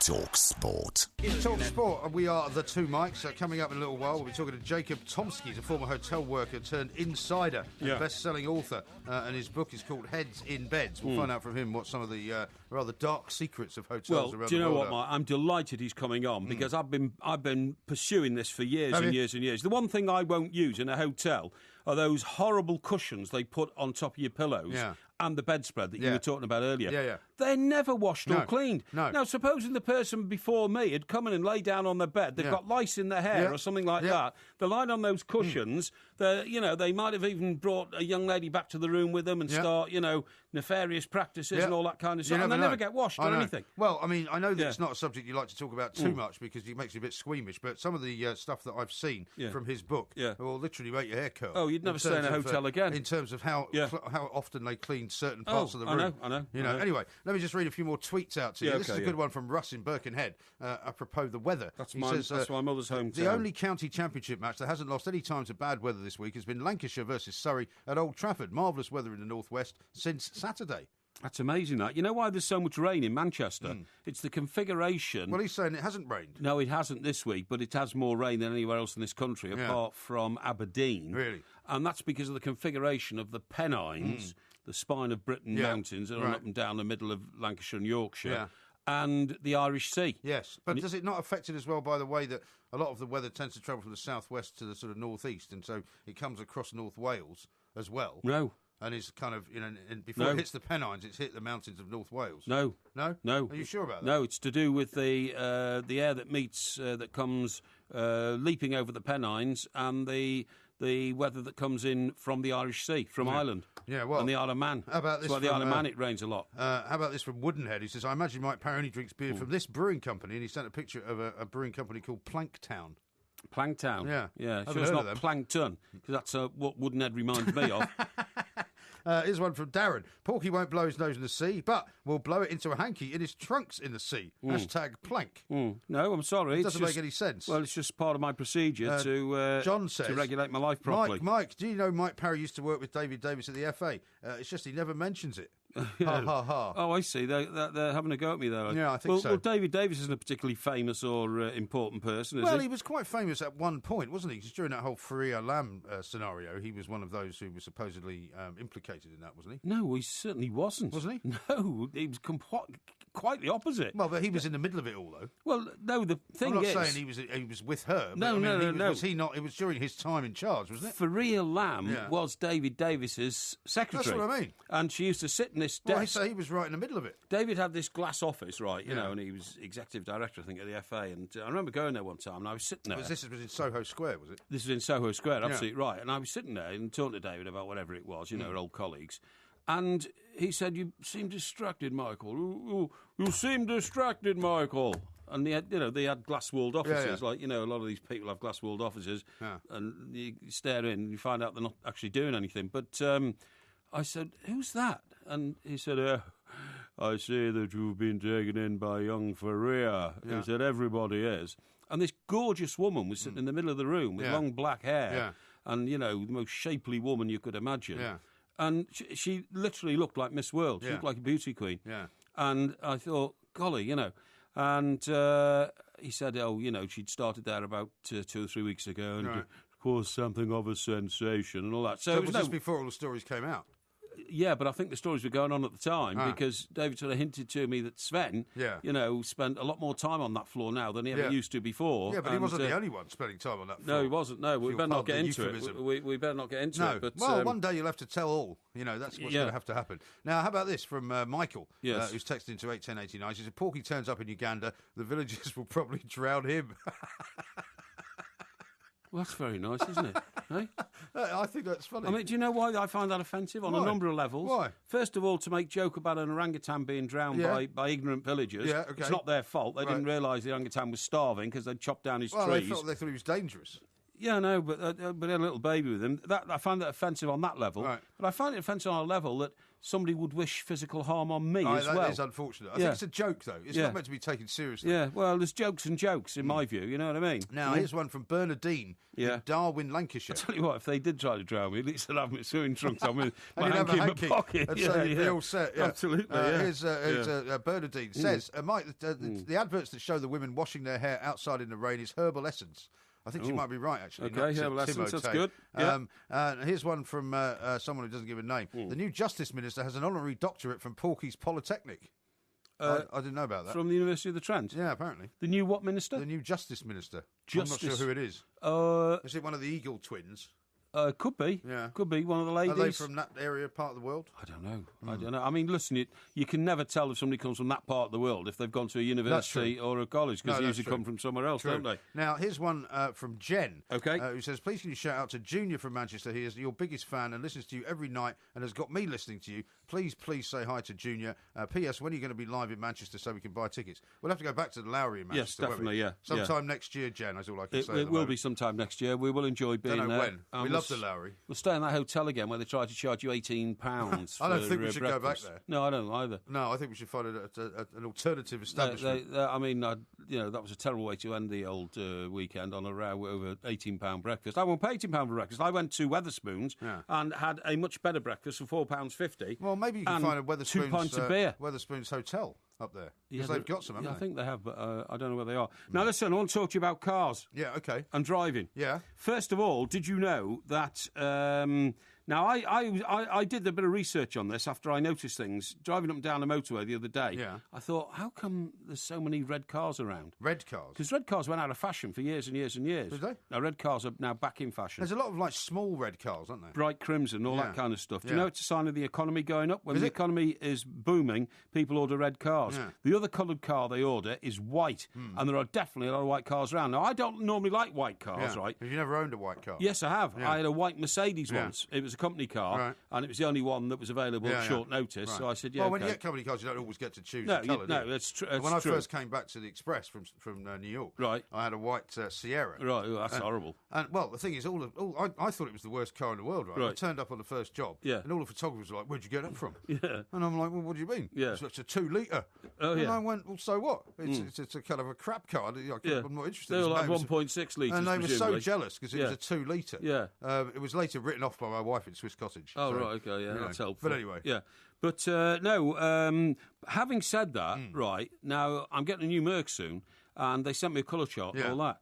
And the white car was fantastic because it had a black roof, like, black vinyl roof or something.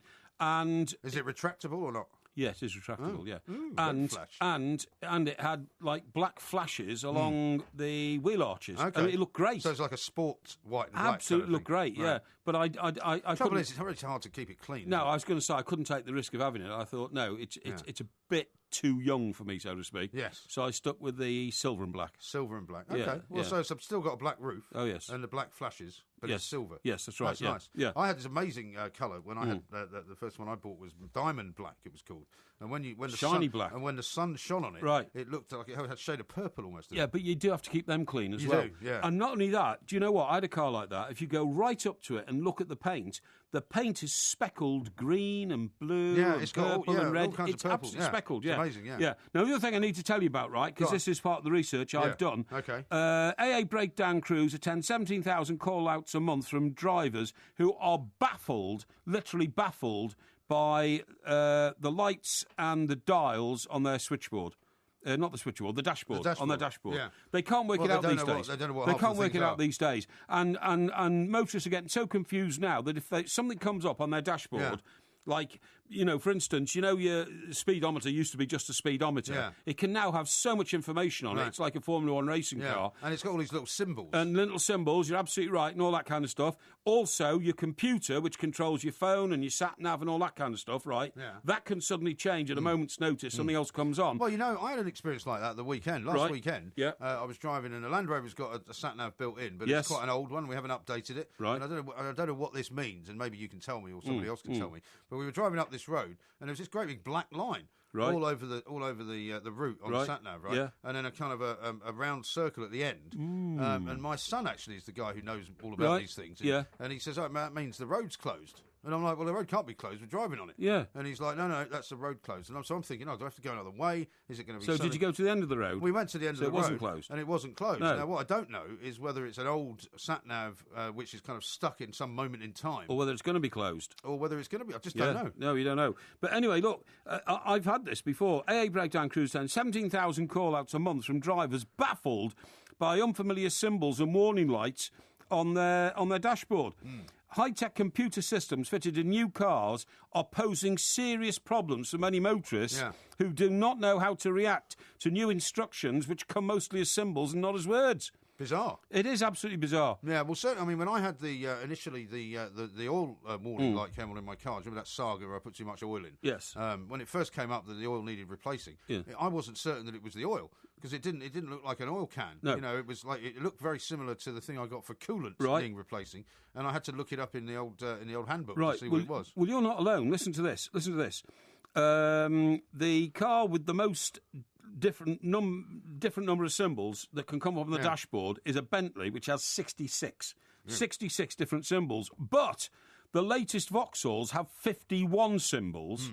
I mean, imagine having to interpret 51 different symbols that come up. Peugeot's 44, Alfa Romeo's 41, Audi's 38, OK? Yeah. Lights common to all new cars include those telling motorists to add fuel, top up brake fluid, check oil, close doors, put seatbelts on. More obscure symbols include a picture of a tortoise to indicate limited power in electric vehicles. You're not driving an electric vehicle. No. A circle surrounded by dashes to show brake pad wear. I had that. Yeah. You know, I told you the brake pads wore out on the Merc. You've had the one about the tyre pressure as well. Yeah. And a half-filled tube to indicate water in the diesel fuel filter. Blimey. I tell you what they told me. The guy who does my tyres at you can't get quicker than a quick fitter. It's quick fit. Yeah. Right. He's the time, by the way. Yeah, he said the next time you go to Merc, it won't just say check tyres, tyre pressure fault. Yeah. It will tell you which tyre. Right. This doesn't tell you which tyre; it just tells you the tyre pressure fault. But he says the next one will indicate exactly which tyre it is and what's wrong with it, i.e. valve or puncture or whatever. Isn't that amazing? It is amazing. It's amazing. I've got some car stuff to tell you about, but we're out of time at the moment. Great. Coming up next, we're going to talk hotels with Jacob Tomsky. Brilliant. Former hotel worker, now a very successful author. I love it. You have something in common with him. This is Talk Sport. On DAB, Digital Radio and 1089 and 1053 AM. The pressure's on now. Relieve the itch. Talk Sport. This is Talk Sport. We are the two mics. It's a Porky Vision, I should say, coming up a little bit later on. And, of course, it's the Battle of Britain quiz coming up tomorrow, being as this was the big anniversary this week of the Battle of Britain. Loads more for us to do. Right now, though, we're going to talk about hotel hell, if you like, with Jacob Tomsky, a former hotel worker turned best-selling author. He's been on the New York Times best-selling list with his book, which is called Heads in Beds. And we're going to get some tips from him, Mr. Parry, on what to look out for when you check into a hotel room. Because an awful lot of the stuff that you see in the room, I'm sorry to tell you, is not very clean. Oh, I'm aware of this, believe me. Jacob, a very good morning to you. Welcome to the show. Hi, thank you for having me. Now, you've worked in the hotel business for many years. What decided you to, and I don't know if you're going to be able to tell us, but we're both former sort of residents of Manhattan, so if you tell us which hotel you used to be in there, we might well know it. But tell us what made you decide to kind of turn rogue, as it were, and start telling the world about what really goes on behind the scenes. Well, I've been working for a decade in the business and writing on the side, and then it just occurred to me one morning I was standing in the lobby and I saw all these problems. Everyone was having a problem, and I realized I knew all the solutions and that there was a big disconnect between what the customer knows and what the hotelier knows. And I felt, if I could write a book that sort of laid it all out, that everybody would gain from that.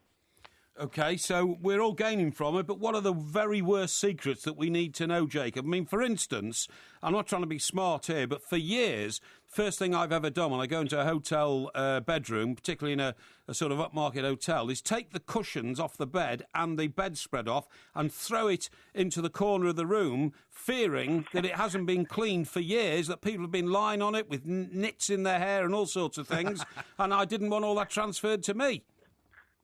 That's absolutely true. If it looks difficult for you to clean, then it's difficult for a hotel to clean. So any kind of throw pillows, all of that stuff, you also kind of want to avoid the remote control, because that's also difficult to clean, and people do whatever they want while holding that remote control. It's true. And one of the more shocking things that I talk about is actually the glasses, the minibar glasses. If it's plastic, it's fine, but if it's glass, sometimes housekeepers clean that with what they have available, and they don't have dish soap. So they'll use furniture polish because it makes it spotless. Good God. Drinking out of a glass that's been cleaned by furniture polish. I wouldn't want to get into that. No, that's true. I mean, one of the other things that you find is and this is in your book, I believe, is that basically you say you should open your luggage on the bathroom floor and you should also cover the peephole in the door. Now, why would you do that?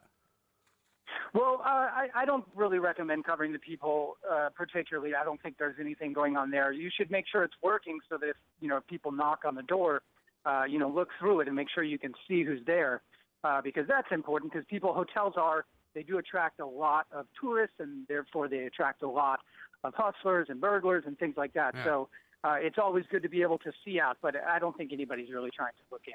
Well, because in that way. Well, one of the stories I've got here in front of me was about Erin Andrews, who works for ESPN, who was filmed through one of these peepholes by a stalker who removed the peephole from a hotel door and actually somehow got It's a bit extreme, that, though, isn't it? Well, if it can happen to her, it could happen to you. Well, I don't think it would. I think that's a bit far-fetched. The thing that most worries me, Jacob, is the bathroom. You know, you have to say to yourself, well, it's the most intimate part of any hotel bedroom. People use it all the time.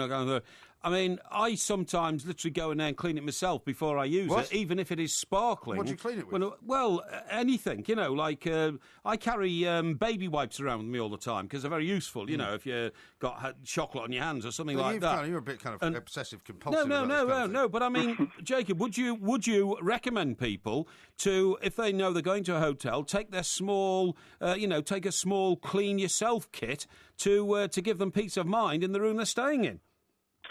I wouldn't really recommend that, particularly. I think housekeepers, I worked in housekeeping for a while, and they work very hard to clean those rooms. And obviously, everyone looks at the bathroom. There are some things that you can avoid when you think about it. They're avoidable, such as, fancy hotels, they'll tip the toilet paper or they'll tip the tissue so that it looks easy and ready to use. However, the housekeeper may have done that at the very end of cleaning the bathroom, and she or he may have put their hands on that tissue. So, the one little simple thing is if it's tipped, if it's been, touched in any way, throw that one out before you wipe it on your face. Yeah. I mean, the point as well, surely, here, Jacob, is that if you're staying in a relatively expensive hotel, which is what I normally do, I mean, and Porky, my associate here, will sometimes stay in more cut rate type places, but, I mean, if you're paying a lot of money, presumably you don't expect to have to go in and clean your own room. And if you don't like it, what's the best way to complain about it? Because there are times when I've been in hotel rooms and you just want to move room. The room's not suitable. The heater, you can't switch the heater off, or you can't get the air conditioning to work, or the TV doesn't work. Sometimes that can be a nightmare to try and just get moved to another room. Absolutely. Well, first of all, I would say that it doesn't matter how much you're paying for your hotel room. It's still cleaned by a human being, and human beings make mistakes. I've worked at nicer hotels, and I've worked at less nice hotels, and the work ethic, it doesn't matter. If somebody's having a bad day, or they're going through a divorce, they can make a mistake that can affect you. Now, again, and one of the biggest tips I bring up in Heads and Beds is that the front desk agent has a lot more power than you would think. A lot of people treat the check-in process, as if it's like an ATM machine. That's not true. That person is your best friend, and I actually recommend sometimes giving them a little gratuity right at the beginning of check-in. But essentially, you really want to be kind to the front desk agent, because when you get up to your room and you're not happy with it and you want to move, having that connect there can change your whole stay. And don't come out screaming, don't come out yelling, because another thing that's really important in the hotel business is a lot of moving parts. So when something goes wrong, usually the person that you're complaining to had absolutely nothing to do with the problem. Yeah. So if you start yelling at someone, they're just getting mad at you. They're like, I didn't clean your room. I'm down here at the front desk. So it's important to come with patience and befriend the front desk agent if you can. That's right. My worst story, Jacob, do you remember the siege of Waco a few years back when the Davidian cult hold themselves up there? And I had to travel down from New York, and, of course, Waco, which is a small town, had never seen an influx of people from around the world like this. So you're pushed further and further out from Waco to try and stay somewhere. I stayed in a motel on a highway, 7 miles out of Waco. That must have been an interesting experience. It was. I mean, talk about Bates Motel. Talk about redneck Texas. I mean, you've never seen anything like it. And I walked into the room, and this is absolutely no joke. When I pulled the cover back on the bed, the sheets were covered in blood. What? Dried blood. Yeah. I mean, can you imagine? I mean, dear God, being expected to get into that sort of bed.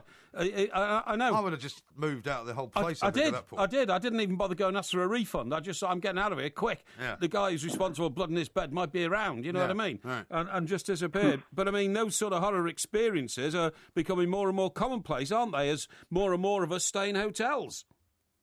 Yeah, absolutely. It's an expanding business. And again, I've had situations absolutely exactly like that. And I was working at a 5-star property. Right. So, a housekeeper's in a rush, doesn't want to change the sheet, just tightens it up, doesn't look at it. Yeah. Sometimes they send them out to be cleaned by a corporation, and then something happens there where the stain just sets, and then the woman doesn't look at it, or the housekeeper doesn't look at it, the manager doesn't see it. You really do. You don't want to go into a hotel room with your eyes closed. You always want to look around. I totally agree. And there's really nothing you can do except be aware, and then, of course, don't take your anger out because things can just get worse. Yeah. Now, just one final question, Jake, because we haven't got a great deal of time. You've worked in obviously a lot of different types of hotels. I mean, I don't know, I haven't seen your book, so I don't know whether you're revealing any of these types of stories, but you must have some very funny stories of people that have been discovered doing things they shouldn't have been doing, or rooms that have been smashed up by rock stars, or that kind of thing. What's your favourite story like that? Oh my God, yeah. There's quite a few in the book. Obviously, I befriended a sex worker for a very long time, who ended up being a very kind person, and always paid in cash. There was people living multiple lives. Right. Yeah. Working in a hotel, people come to reinvent themselves. So, you're checking in a businessman one night, and he's clearly with a prostitute, and then the next night his family's checking in, and he's looking at you, and you're just got to be cool with it, and you're like, all right, so, enjoy your stay. Do you have to pretend you don't know him? That kind of duality. Yeah. You have to pretend you don't know. Well, it's fascinating stuff. Tell us where we can get the book. Is it in all the usual places, Amazon and all the rest of it? Absolutely, all over the place, heads and beds. Great stuff. Lovely. Thank you very much indeed. Thanks very much indeed. Jacob Tomsky there, author of Heads in Beds. Yeah. I mean, I'd quite like to get a look at this book, actually, because I bet there'll be loads of those kinds of stories. I don't want to read it, thanks. Well, I'm not worried so much about the cleanliness, but I like these stories of people being found, in flagrante delicto. Or all of that kind of stuff.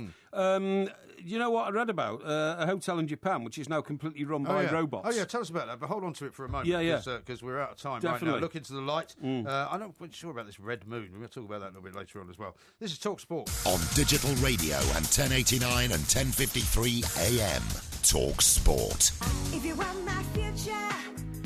This is Talk Sport. We are the two Mikes. Fortunately, that's the original version of Tell Me What You Want from the Spice Girls, because there's a version by you, isn't there? Yeah, there is, Which is very funny, actually. Well, it wasn't meant to be funny. It was just my impersonation. Now, listen, I'll tell you why I'm playing that for two reasons. Go on. And these are connected, right? First of all, I was dismayed a couple of days ago to read that Victoria, that's Posh Spice, wife of David Beckham, Mrs. David Beckham, has agreed to join the Spice Girls in the reunion. Oh, I thought she wasn't going to do that. Well, originally she wasn't. Right. Originally she wasn't. And they all said, she's too hoity-toity these days. She's in the world of fashion. Right. She's married to Bex, and therefore she's got no time for the Space Girls. And all of a sudden... And he's about to launch he's now finally got permission to for start his football club in Miami, right? But then there's a U-turn, and they say, would you like to say shit now?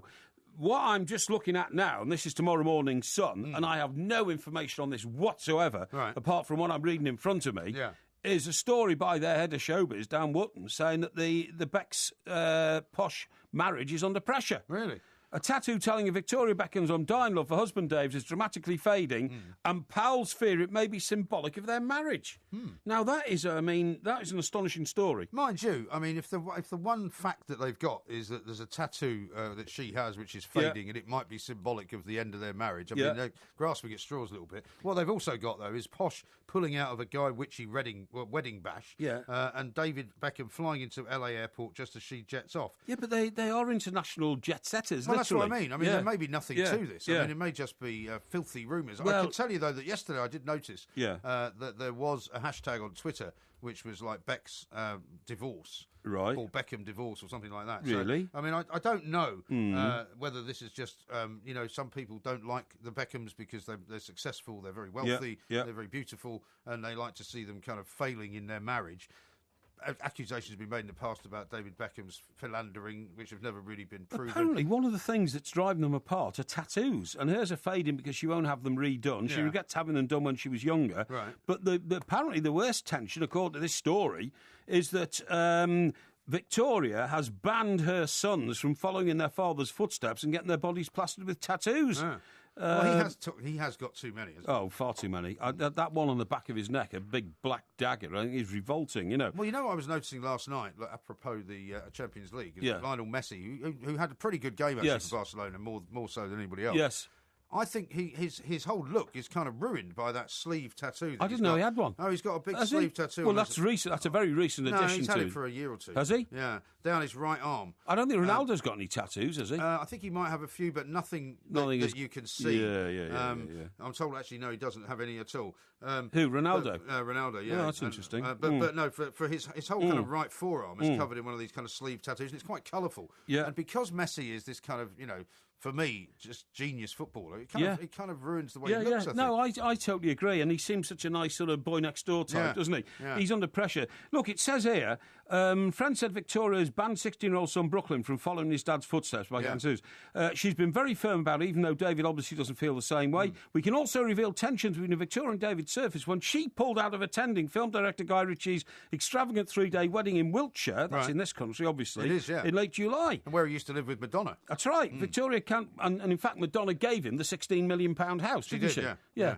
Imagine that in a divorce settlement. It's meant to be quite an estate. Oh, it's a huge estate. And in fact, I think, isn't there a big row about one little part of it? It has access to the public, Janet Street Portal, walking across it. Yeah, and the all old that kind of rambling stuff. brigade, Yeah. Victoria cancelled at the last minute, insisting to friends it was because of 4-year-old daughter Harper, who'd fallen ill. But we have learnt the high-end fashion designer also decided not to go because of the frostness towards David's new social group, which includes Superman star Henry Cavill and glam couple Jason Statham and Rosie Huntington-Whiteley. Wow. These are all sort of California, LA people, aren't they? Fashion models and film stars and all that. Yeah. And he's also big mates with some of the basketball players down in Miami I Heat suppose he is, and all that. yeah. Well, I mean, I don't know. To be honest, I'm not really that bothered about it. It's not something that well, I hope it doesn't happen because I think they are... Well, I think, Mike, you don't get it. Because they are a great British icon. They are I'm talking about the Beckhams. Well, if they split up, they could be two great British icons. I don't think so, because I think, they then become indeterminably international, whereas at the moment they are... David Beckham was captain of England. Victoria was a member of the world's most successful ever girl pop group, which is British. Yeah. They are British icons. Yeah, I know, but they'll still be British. We should ban them from carried away. No, we should ban them from breaking up. They have a responsibility to this country. They made £150 million. You're talking out of, absolute rubbish. I am not. It's How just can you ban two people from getting divorced? You've got no expansive thought. What I'm saying is we must start some sort of petition or some sort of Facebook. Why don't you start a campaign? I will start a got campaign. About 8 going on at the moment. I will start a campaign. As far as I'm concerned, Bex... Keep Posh and Bex married. Yes, and Bex and Spice, as far as I'm concerned... Bex and Spice? Sorry, Posh. Bex and Posh. Posh and Bex. Posh and Bex are the greatest British couple after the Queen and the Duke of Edinburgh, in my view. In my view. You might think that. No, I not only think that. Millions of people think that. You accuse me of not thinking expansively, right? Yeah. That's exactly what you're doing, because actually it would be far better to have two separate British icons not at all. operating in two separate ways. Not at all. If you think that people should be used and abused like that by the state so that their personal lives can become somehow fodder for the public, and that they should stay married even if they don't want to, that's one complete and utter nonsense, but also doesn't understand the way that these people work. If Beckham and Posh split up, they will have two separate identities. They will have two separate ways of being an influence on the world. It won't be the same. Fashion, of football, and everything else. I know that... Well, if they're going to be glum together, they shouldn't stay together. Mike, I know that the vows of marriage mean absolutely nothing to you. That's not true. As far as you're concerned, your marriage licence, your marriage certificate was about as much use as a bus ticket, right? That's not true. And the vows that you took in marriage, you broke within months. You were there when I made those vows. I know, and I was there months later when you suddenly decided that they were a waste of time, right? 15 years later. Not 15 years later, mate. More like 15 days. It was 15 years later. It was more like 15. Oh, sorry. My marriage lasted for 15 years. Oh, sorry. Did it really last 15 years? It did last 15 years. And was it 15 years until you were unfaithful to your wife? I'm not going to engage you in that. No, because it was 15 days. I know. I was there. I was there. Don't worry about it. I was on honeymoon, actually, for 15 days. So that was not true. Yeah, it's when you got back from honeymoon that it all started going wrong. Now, what I want to say to you is, they are a great British couple. Actually, it started going wrong before we got married, but that's not the story. Yeah, exactly. Yeah. Well, that's true. Well, you're such a great expert in marriage, of course. Yeah. Well, how many times have you been married? How many times? I know. How many times have you been married? I know the problems that getting married might have caused me. Really? And might have caused my offspring. Some I don't go around abandoning children. Some horrendous interloper like you may have come into the marriage, rather like Princess Diana when she said, there were 3 of us in the marriage. 3 of us in the marriage. How many marriages were you number 3 in? No, this is rubbish. How many? We are talking about Bex and Posh. No, I'm not answering that question because you're trying to divert it away from your own guilty conscience. I don't have a guilty conscience. You have got a guilty conscience. I've never been guilty in my life. What I'm saying is this. They are one of the most famous married couples in the world. Yeah. Now, it used to be Charles and Di. Yeah. And that marriage broke up. And would you have made them stay together? I would have well? made them stay together. So you would have had people in misery. Under the constitution of this country, they should have stayed together because they were a great British couple. Rubbish. Now, you name me one married couple who are English / British, whatever, who have the same impact on the worldwide popularity of this country than Posh and Becks. Go on, name me one. I can't think of one. Neither can I, but, because there isn't one. But I don't They know. must not be allowed to split up. But I don't know whether you're right in saying that they have great influence as British people. They do. have great influence as people. That's not the same thing. Well, Becks was responsible for us winning the Olympics. Yeah, but do you think people in Miami care about David Beckham's history with Manchester United, whether they care that he got the London Olympics, whether he got, he failed to get the World Cup, didn't he? Posh is responsible. He didn't get the World Cup. Posh is responsible. Well, that was because it was corrupt. Well, maybe so. It was corrupt. But he didn't get it. Now, Posh is responsible for buoying up the billion-dollar British fashion industry in a big, big way. Yeah, but she's not the only one responsible. What about Stella McCartney? Well, Stella McCartney's got a father who is the most famous pop star in the world. She doesn't do too Posh badly. did it from nothing. What about Naomi Campbell? Posh did it from nothing. Well, Naomi Campbell's a model. Yeah. Posh isn't. Yeah, but she's a massive name in the fashion world. OK, she's all right. She's not bad at all. What I'm saying is she's not bad. married to David Beckham. No, she's not. And any woman married to David Beckham finds herself in an extremely powerful position, and this must not be allowed to break up. Now, when I say this should not be allowed to break up, I'm not saying you introduce legislation or anything stupid like that. I'm saying well, how do you do it then? We must put public pressure on the two of them and knock their heads together. Because if they are having a difficult time and they are suffering because for some reason they may have fallen out of love, just what they need is some lame brain from this side of the Atlantic to go, you must stay together. They must. What nonsense. Well, anyway, sorry, who's the lame brain? You. Now, you see, why do you do this? Why do you get just insulting and dismissive when I come up with ideas which actually you've spent 2 hours insulting benefit civilization, benefit society? It doesn't benefit anyone. It does benefit because a broken marriage means that children are involved. Yeah. And I know you couldn't care less about the fate of your children when your broken marriage happened. That's right. You just sent them off to America, what I did. packed them off on the cheapest flight you could find at Gatwick Airport, and why are you turning this into my insulting me? Well, because you're being dismissive of my campaign to try and preserve you turn the sanctity and the vows of marriage. You turn on anybody who questions your idiotic ideas. No. And you turn nasty. I tell you what, it's a very bad trait. I'd like to hear some from our listeners, please. Here's one from Woodenhead. Do you agree with me that? Yeah. Why do you keep quoting this guy Woodenhead? Well, he keeps tweeting us. Well, I'm sorry, but we've got other tweeters other than Woodenhead. Woodenhead's probably a very nice guy. He's tweeted on this subject. That's why. Probably a bit of a plank as well. You met him in Portsmouth, but you might not remember that. Oh, did we? Okay, okay, Woodenhead, good guy.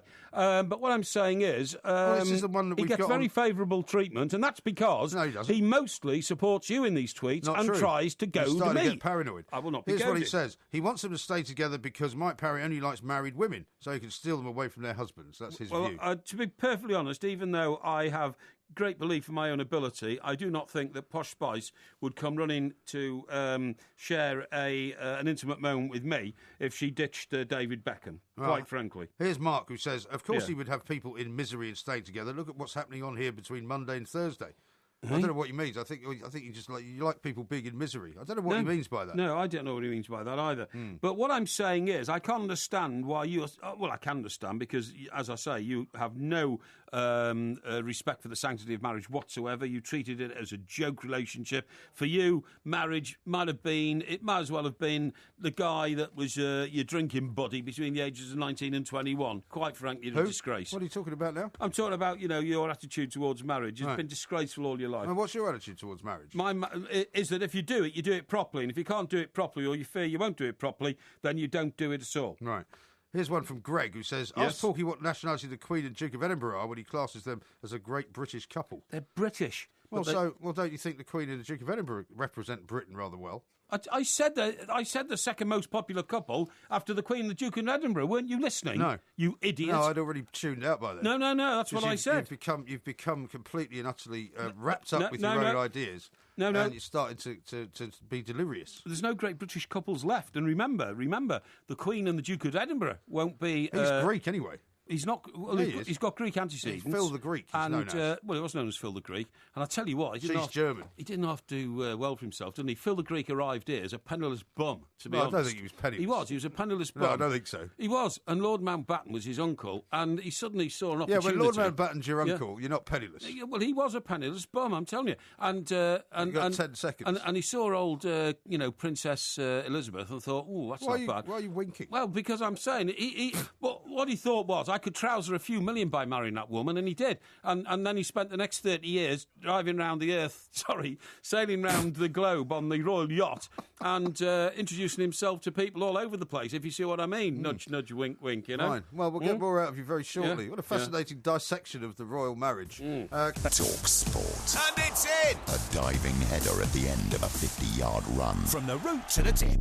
Talk Sport. I saw this story yesterday about Ringo Starr auctioning off over 800 pieces of Beatles memorabilia. Do you know, I find that amazing. There's a lot of it stored in California and places like that. It's expected to raise between $5 and $10 million, apparently, right? Yeah. And he says, basically, he and his wife, Barbara Bach, realised it was time to offload the many keepsakes they hadn't seen for decades after discovering just how much they'd accumulated over the years. And apparently, much of it, they were sorting through items to lend to the officials at the Grammy Museum in Los Angeles. And they just decided that they found all this stuff that they hadn't seen for so long. I'm just trying to find out where. In storage, yeah. But the thing that surprises me as well, because I read the story and thought to myself, well, I'm not going to criticise him for it, because it's his stuff, he do whatever he likes with it. But it's unusual in these kind of cases for somebody to auction loads of stuff off, considering how much money he's got, and not say, I'm going to give it to X charity. Why should he give it to charity? Well, it's just the kind of thing that people do, isn't it? Why? Well, because he doesn't need $10 million, does he? Well, maybe not, but I mean, why give it to charity? My problem with charities these days is charities have got too big, too international, and are too corrupt. Too many people in charities make huge salaries. That says maybe. Yeah. But surely somebody like Ringo Starr should say, look, I've got all this stuff.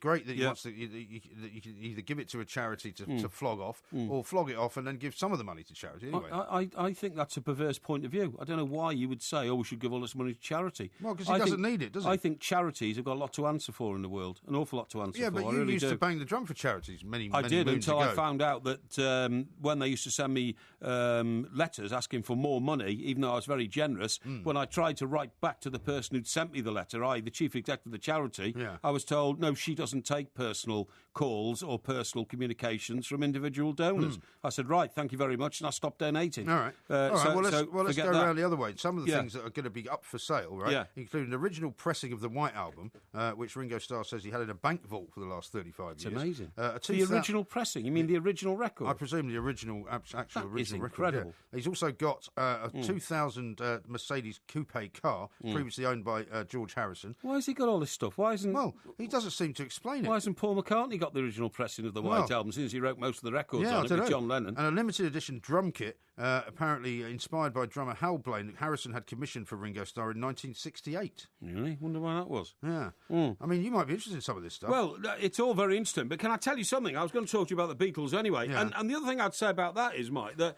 I remember about a decade ago, maybe longer, maybe 12 or 15 years ago, feeling very sorry for Ringo Starr because his house in Beverly Hills, I believe, went up in flames. Did it? Yeah. And I remember feeling heartbroken for him because he said all his Beatles memorabilia was inside it and had lost it, gold discs and all that kind of stuff. Well, I guess not everything, because some of it was in storage. And I mean, he's got also, let me give you a couple of other items that are going to be up for sale. John Lennon's 1964 Rose Morris Rickenbacker guitar, which he played for the Beatles Christmas shows in 1964 and 65. He gave it to Ringo Starr, apparently in 1968. That should raise $600,000. What, one guitar? One guitar. Jesus. Ringo Starr's original 1963 Ludwig Oyster Black Pearl three-piece drum kit, used for hits such as All My Loving and Can't Buy Me Love, and borrowed by Paul McCartney for his debut solo album, is valued at a minimum of $300,000. Golly. Amazing. Well, the reason I was going to talk to you about it is I found out something else. Go on. And that is that you may have an LP in your collection which is if you look at it as a CD, it's red fronted, yes, and it's got a yellow number 1 on the front, and it's the Beatles' number 1 hits, right? Well, there's about 3 of these, isn't there? Because remember when they issued there was the red double album and the blue double album. Yeah, but that was the Beatles on a balcony looking balcony, downwards, right? I'm not talking about those. That was early recordings. This is subsequent to that. This is subsequent to that, and that record alone has sold 35 million around the world over the years it's been out. And it's all their number 1s. It's all their number 1s, okay? Yeah. Now, what's happening now is that Ringo Starr and Paul McCartney are going back into a project to reissue that record, but not simply as a record, as a collection of the videos that went with those records. Right. It's going to be a huge bumper package of videos. Necessity was the mother of invention as Beatles pioneered pop music videos. They've only just realised, Ringo and Paul McCartney, they invented the music video, okay? Listen to this. The Beatles accidentally revolutionised the music video because they were unable to meet the demand for live performances, the 2 surviving members of the band have said. So Paul McCartney and Ringo Starr suggested that their promotional films in the 60s, including footage of them eating fish and chips while messing about on an exercise bike, were the beginning of an art form that matured into the slick videos, which gave rise eventually to the music station MTV and now dominate YouTube. Yeah. And what they're saying is... Have you seen a lot of these then? I have. Do these ring a bell? Like, are they short films? Or what were they shot as? Were they shot as parts of bigger films or something? No, they were... I'll tell you what they were shot as. For instance, when they were on their first American tour, they employed a bloke from New Musical Express or something like that, and he used to walk around with one of those handheld, like, cine cameras, you know what I mean? And all that kind of stuff. With the tiny sort of 2 little loops. Yeah, that's right, yeah. Now, I've looked more into this. It says, for instance, there's a delightful clip of paperback writer for American TV that opens with a message to Ed Sullivan from the group's elected spokesman, Ringo Starr. Hello, Ed. How are you? I'm sorry we can't be there in person to do the show, but everybody's busy these days, and with the washing and the cooking and everything, we couldn't get over to see you. And there's a magical adventure in Knoll Park in Kent and all this kind of stuff, right? Now, what I'm saying is that the Beatles only just realised how much stuff they've got, you know, and the reason they did it in those days was because Brian Epstein booked them into so many world tours and all that kind of stuff that they couldn't be everywhere at the same time. Right. So it was Brian Epstein who suddenly came up with the idea, look, send messages to people like Ed Sullivan, send messages to Australia, send messages to Singapore, because we can't be there and they want us there. Epstein, in many ways, was an incredible visionary, wasn't he? Well, he was an incredible visionary, but he was a terrible businessman. Yeah. John Lennon reckoned that Epstein cost the Beatles £100 million at least in ridiculous licensing rights for Beatle memorabilia. Well, like Northern Songs owning the copyrights to all the songs and not Lennon and McCartney in the first unbelievable. But for instance, after their first American tour, people started producing like Beatles dolls in America, Beatles drum kits for Ringo, Beatles guitars, Beatles wigs, Beatles everything.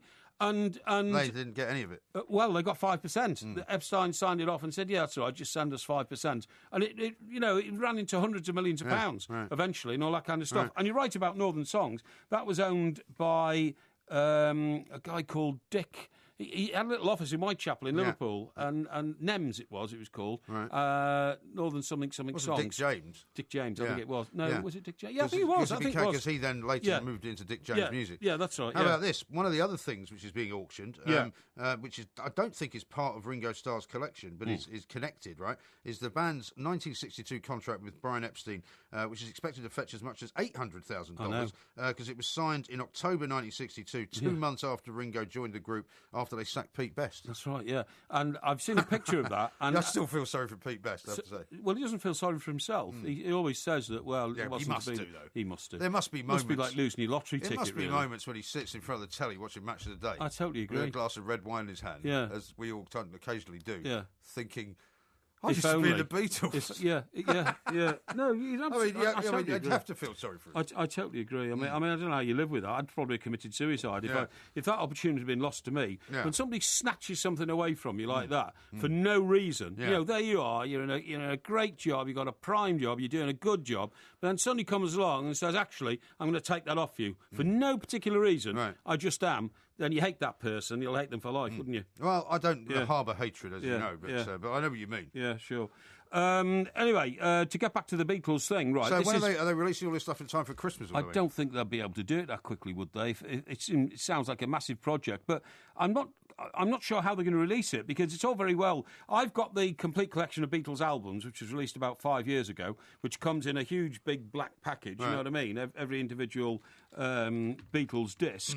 But I don't know how they'll release this one. I suppose it'll be on a series of DVDs, will it? I guess so. Well, that's what I'm trying to struggling with. I mean, if they're doing it on iTunes, for example, Yeah. I mean, you can. I mean, what they did for. I mean, when I bought the Please Please Me album, Yes. I saw the documentary and I thought, Yeah. actually, I quite fancy having the album, even Yeah. though I never had it. Yes. It came with a sort of a little video film Right. as well. Okay, yeah. So maybe they'll do it that way. It says here they've accumulated 50 magnificent clips to make into the greatest collection of video music ever. And just to check that figure, the Beatles, the number one album sold 32 million sales. Right. Now, Robert, who's obviously a bit of a Beatles fan himself, has tweeted a couple of things here. He said there were 10 original pressings of the White Album with serial numbers 0001 up to 0010 embossed on the cover. Oh. So maybe there are 10 of them. And then he also says the first music video was Rain by the Beatles, the B-side to Paperback Writer. Oh, right, okay. When the rain came, da-da-da-da-da-da. I remember that one, yeah, it was brilliant. But isn't that incredible that the Beatles are still generating, A, so much interest, B, so much money, and C, so much material 50 years after they started? Yeah, it is utterly incredible. It is remarkable. Now, you've got to produce some material coming up very shortly because it's time for Porky Vision. Oh, well, you see, that's going to be good this week because, as I said, it's all about Rogerisation, but in a lot of different shows, you know what I mean? All right. And also, I am a little bit hurt by some of the criticism I've taken for Porky Vision over the last few weeks, if not months. There's been a lot of praise for it as well. Well, some praise, I hope. But I mean, there have been some terrible things said. People saying that I didn't know what I was talking about. Rubbish. That I was, sounded like a half-baked, disinterested TV reviewer who basically just stole other people's ideas from reviews in papers and all that kind of stuff. Yeah. I'm not having that. I'm not having that. I'm going to prove tonight. I'm going to prove that I have the mettle and the majesty to be the perfect TV reviewer. I'm telling you, I can't wait to get going. Well, it's all coming what up. time am I getting going? It's all coming up next. In a couple of minutes, yeah, okay. Very, very shortly, right after this. Excellent. Let's get on with it. On Talk Sports. Let's Stop babbling on then. Let's get on with it. On digital radio and 1089 and 1053 AM. Talk Sport.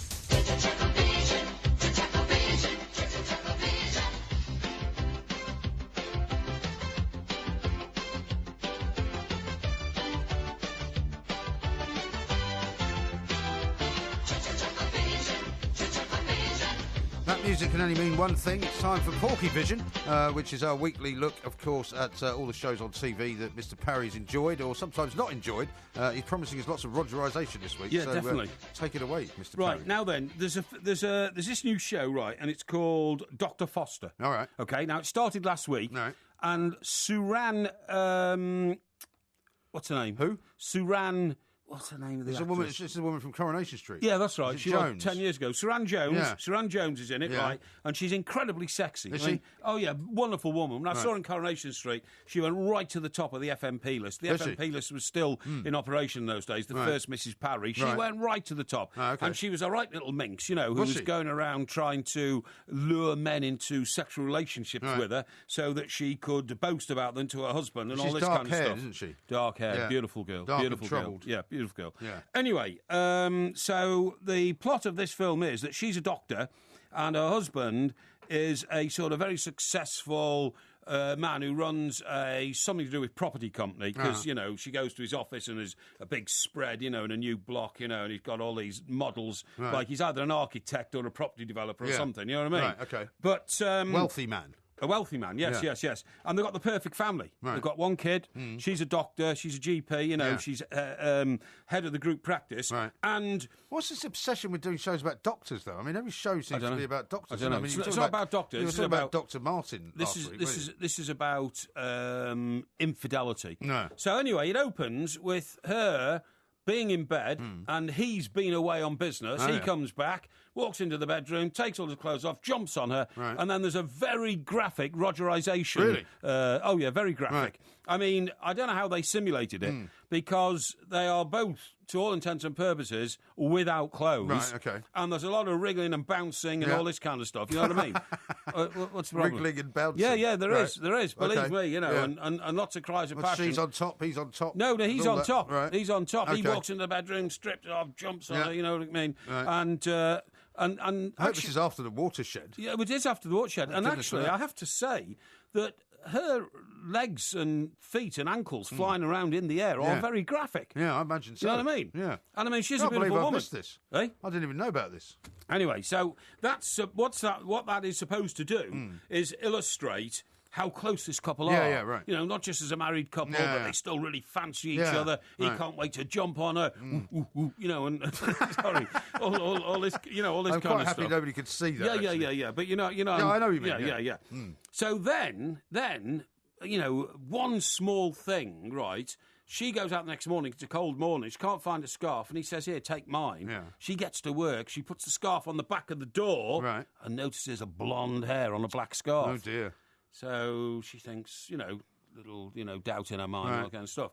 So she... You've got to watch those blonde hairs. You've got to watch the blonde hairs, definitely. So then she starts getting paranoid. And she starts following him after work. Right, because presumably he then, as a guy that you find out, spends quite a lot of time out with colleagues. Going and all this kind of stuff, Right. I mean, to be honest, I think that's rather a weak sort of part of the plot, because a blonde hair can come from a man, it can come from, you know... Well, but women have a certain way of knowing when they see something like that, particularly if it's a longish blonde hair. It was a longish blonde hair. So anyway, she starts following him around, all that kind of stuff, and he... Because he doesn't and get a out... lot of women, I mean, the other thing about this, and I'm sorry to interrupt your Porky Vision, I mean, a lot of women know... sort of intrinsically that their husband's being unfaithful, because many women, more than would ever admit to it, have been unfaithful to their partner. Oh, exactly. So they know how it works. And some women ignore it because they don't want to split the family up, so they say it's okay. So, but anyway... And then there's lots of scenes of dinner parties and all that. Yeah. And it's almost like, you know that film years ago that Steven Spielberg made, where you never saw the driver of the lorry, you just saw his boots and all that. Remember? Was that Christine or something? I don't know. I don't know what it was, but you know the one I'm talking about. No, I don't really. It was a mystery about, you know, some lorry driver was terrorising motorists by going around smashing the back of their cars and all this kind of stuff. And all you ever saw were their boots when they jumped out the lorry. Yeah. And so you never saw their face. So then you see all these shots of her at dinner parties, out with friends, and every woman she's looking at, they freeze it in time. You know, could she be the woman? Could it be her? Yeah, could it be her? And anyway, eventually, sounds quite gripping. It is quite gripping. Is it good? I mean, it's good, right? Yeah, I think it was good. And in between time, she's dealing with all these mad patients. You know, all think they're ill, but they're not. You know, they're all sort of think what's that called? Somebody neurotic. Yeah, and all this kind of stuff. You know, Paranoid is the word. Yeah. So anyway, she confides, of course, in her friend. She thinks her husband is having it away with somebody. Right. And, of course, even by the end of the first episode, and there's 5 episodes altogether, she finds out it's the friend her husband's having it away with. Right. Yeah. Goodness me. Yeah. Absolutely. So we know who it is by the end of the first episode. We know who it is by the end of the first episode. Anyway, the second episode, right? When is that then? Has that already happened? Yeah, that was tonight. Oh, tonight? So some people might not have seen it then. Yeah, it was Wednesday night. Some people might not have seen it. She goes mad and throws her husband out. No, but a lot of people will have not actually had a chance to see it. That's their problem. You can't be giving away the second episode. That's their problem. If they haven't sat down and watched it. Anyway, so what it's all about is she packs all his bags. Yeah. Oh, she cuts up all his clothes, by the way. You know, the usual thing. Oh, yeah. Cuts up all his suits, cuts up all his, his shirts. That's what's her name famously did to Andrew Neil, wasn't it? Who? The woman that he was having the affair with. Yeah, that's right. What was her name?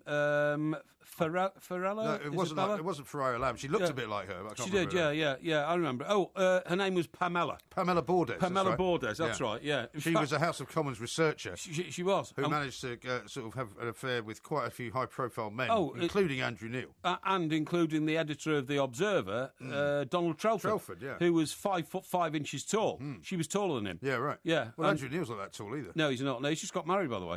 Andrew Neil just got married, yeah. Oh, okay. But anyway... Congratulations. Yeah, exactly. So anyway, so then she sort of throws him out, you know, and all this kind of stuff, and the family split up. But then, of course, because she's a very attractive woman, then other members of her sort of, you know, upmarket set are looking for a bit of Rogerisation with her. She's you see what I mean? So she's quite successful. Quite successful, all that kind of stuff. Money, you see what I mean? So he's now left the family home. Well, he doesn't know yet, because he hasn't arrived home to find... Well, so even he doesn't know. He doesn't know. So he hasn't arrived home yet to find the cases literally stacked up outside the front door. This could be the first time that Porky Vision has not only revealed the plot of something, but actually revealed it before the character in the show knows about it. That's right, absolutely. Could be. So he's going to get a boot in the old Biloxios very shortly, you know, when he gets home and finds all this is going on. Kicking a what?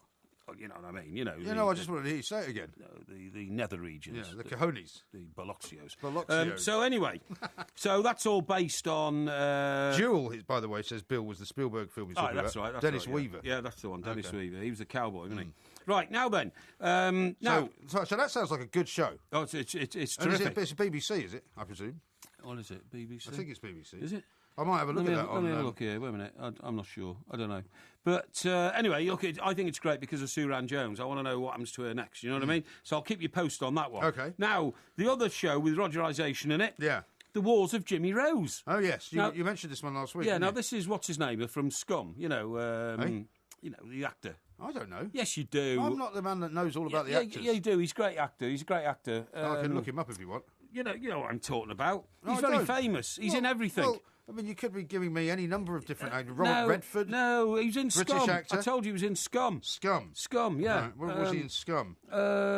What do you mean, where was he? Phil Daniels, he was in Scum. No, the other guy. Mick Ford? No. John Blondell? No. Julian Firth? No, he's the main actor in Scum. David Threlfall? No, he was Scum. He was the Scum boy. Ray Winston? Ray Winston, that's right, Ray Winston, OK? Now, Ray Winston's in this Wars of Jimmy Rose. Is it the Trials of Jimmy Rose? Is it? Oh, Trials, yeah, that's right, OK. Trials of Jimmy Rose.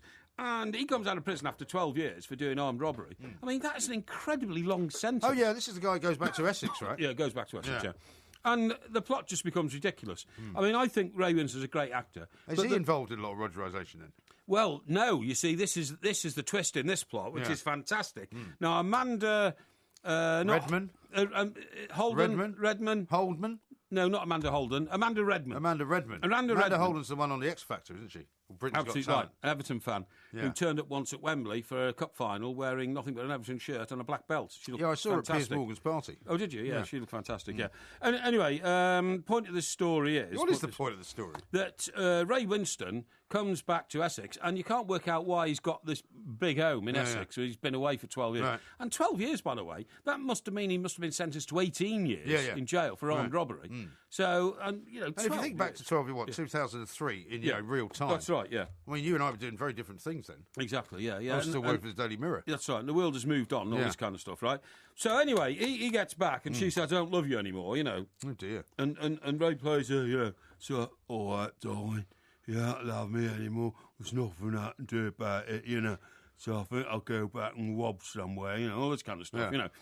So he's a reformed guy, but the plot's ridiculous because he goes around and beats up a drug dealer who's supplying stuff to his granddaughter and steals £20,000 worth of heroin or something from the drug dealer. Yeah, but then he throws it in the river. But then his daughter's life is threatened because they're 20,000 short. Right. So he then goes back to crime to find the 20,000 that he's just ridiculously thrown away in the river to try and save his granddaughter. Right. Yeah. So all this nonsense is going on, but then he suddenly arrives home, and this is the best bit of Rogerisation of the week. Go on. To find his wife there with the detective who first arrested him 12 years ago and got him locked up, who is now is now her lover. Now Rogerising his wife. Blimey. Yeah. That sounds unethical to me. Now, yeah, well, a normal... And has that been going on since he went into prison then? Been going on ever since. So a normal criminal, you know, right, Wheatstone, I'm going to rip your face off, son, you know. But he doesn't. He sort of gets all philosophical about it and says, oh, well, I suppose we've been away goes around, comes around. Yeah. So it's not a very convincing villain then, really, is he? Not really. But then, in the end, and it's only 3 episodes, in the third one... He decides. Hang on, you're not giving the third one away. If that's the end of it. No, it's finished. It's finished. It's finished. Finished. So in the third one, he then turns police informer to help the detective who's been Rogerising his wife for the last 12 years, right? You know, so maybe he's grateful. Yeah. Maybe he's grateful that his wife's been getting rogered by the detective for 12 years or something like that. Right. And then when it's all sorted and he shops all the villains and then becomes a grass. Yeah. Worst thing in the world.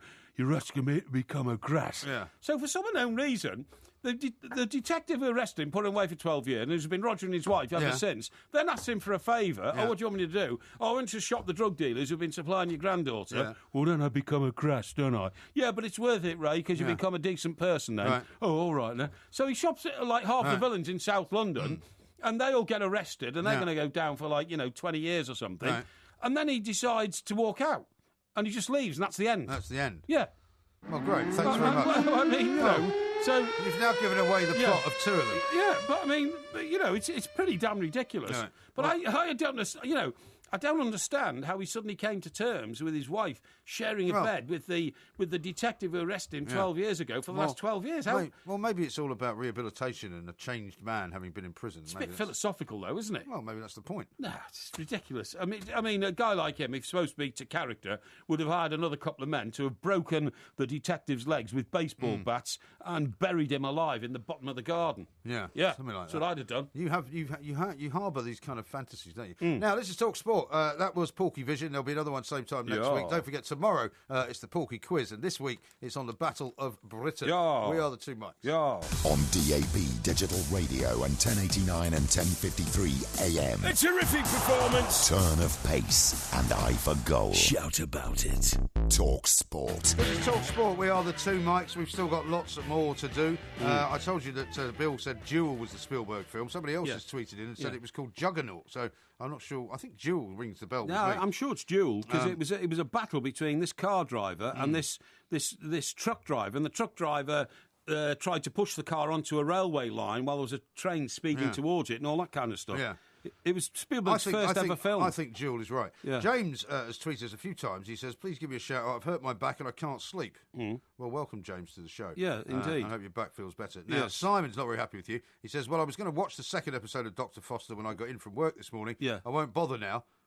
#spoiler. Oh, no. If you can't watch it on time, mate, that's nothing to do with me. I'm here to keep our millions and millions of listeners right up to date with my review of something they've seen. Yeah. If you're behind the times, pal, I'm sorry, I'm ahead of the times. Chris says, is this a new feature, Rogerisation of the Week? Brilliant. Well, yeah, it's not really, but I mean, funny enough. It could be. I mean, it could be that all the Porky Vision sort of shows now have to include Rogerisation. Well, I mean, I don't want to dwell on that. That's a tacky subject. I dwell on the drama and the acting credentials of the programmes I review. And the kind of tension of the individual the tension. Tony here says, best Porky Vision yet.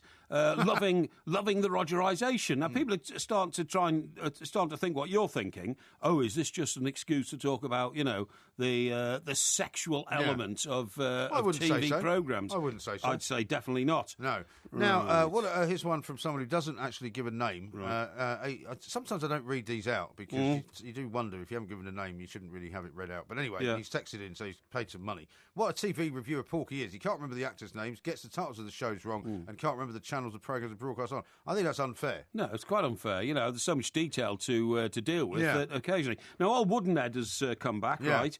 He says, Mike Parry, you made me cry now with your hateful words. Why do you hate me when I show you nothing but love? At the two mics. Well, listen, Woodenhead, it's not that at all. It's just that you're a very prolific tweeter to the show, and because Mike Graham hasn't got many fans, i.e. not many people contact him, he uses you more regularly than most. So thank you very much for looking after Mike Graham. No problem there at all. Dazza says, ooh, ooh, ooh. That was the orangutan Rogerisation sound effects that Mr. Parry just introduced into his TV review. Or was he thinking of the glamorous Saran? Well, I mean, I can't answer that one. I'm sorry, that's a bit tacky. Now, while we're talking about TV, right, I was having a conversation with my son the other day because he said to me, he said, why are these 118 ads still running? He said, because as far as he's concerned, all his life, I mean, he's now 11, he's been watching these 118 ads, right? They're based, aren't they, on David Bedford. David Bedford, the sort of middle-distance runner. The hippie middle-distance runner, you're with right. moustache and all that. And they are quite weird. And he sort of said to me, what's the point? And I said, well, these are directory inquiries adverts. To which he went, oh, I don't know what that is. And I said, well, it's when you ring up a phone number, which of course is 118 to find out about another phone number. It's not just 118, is it?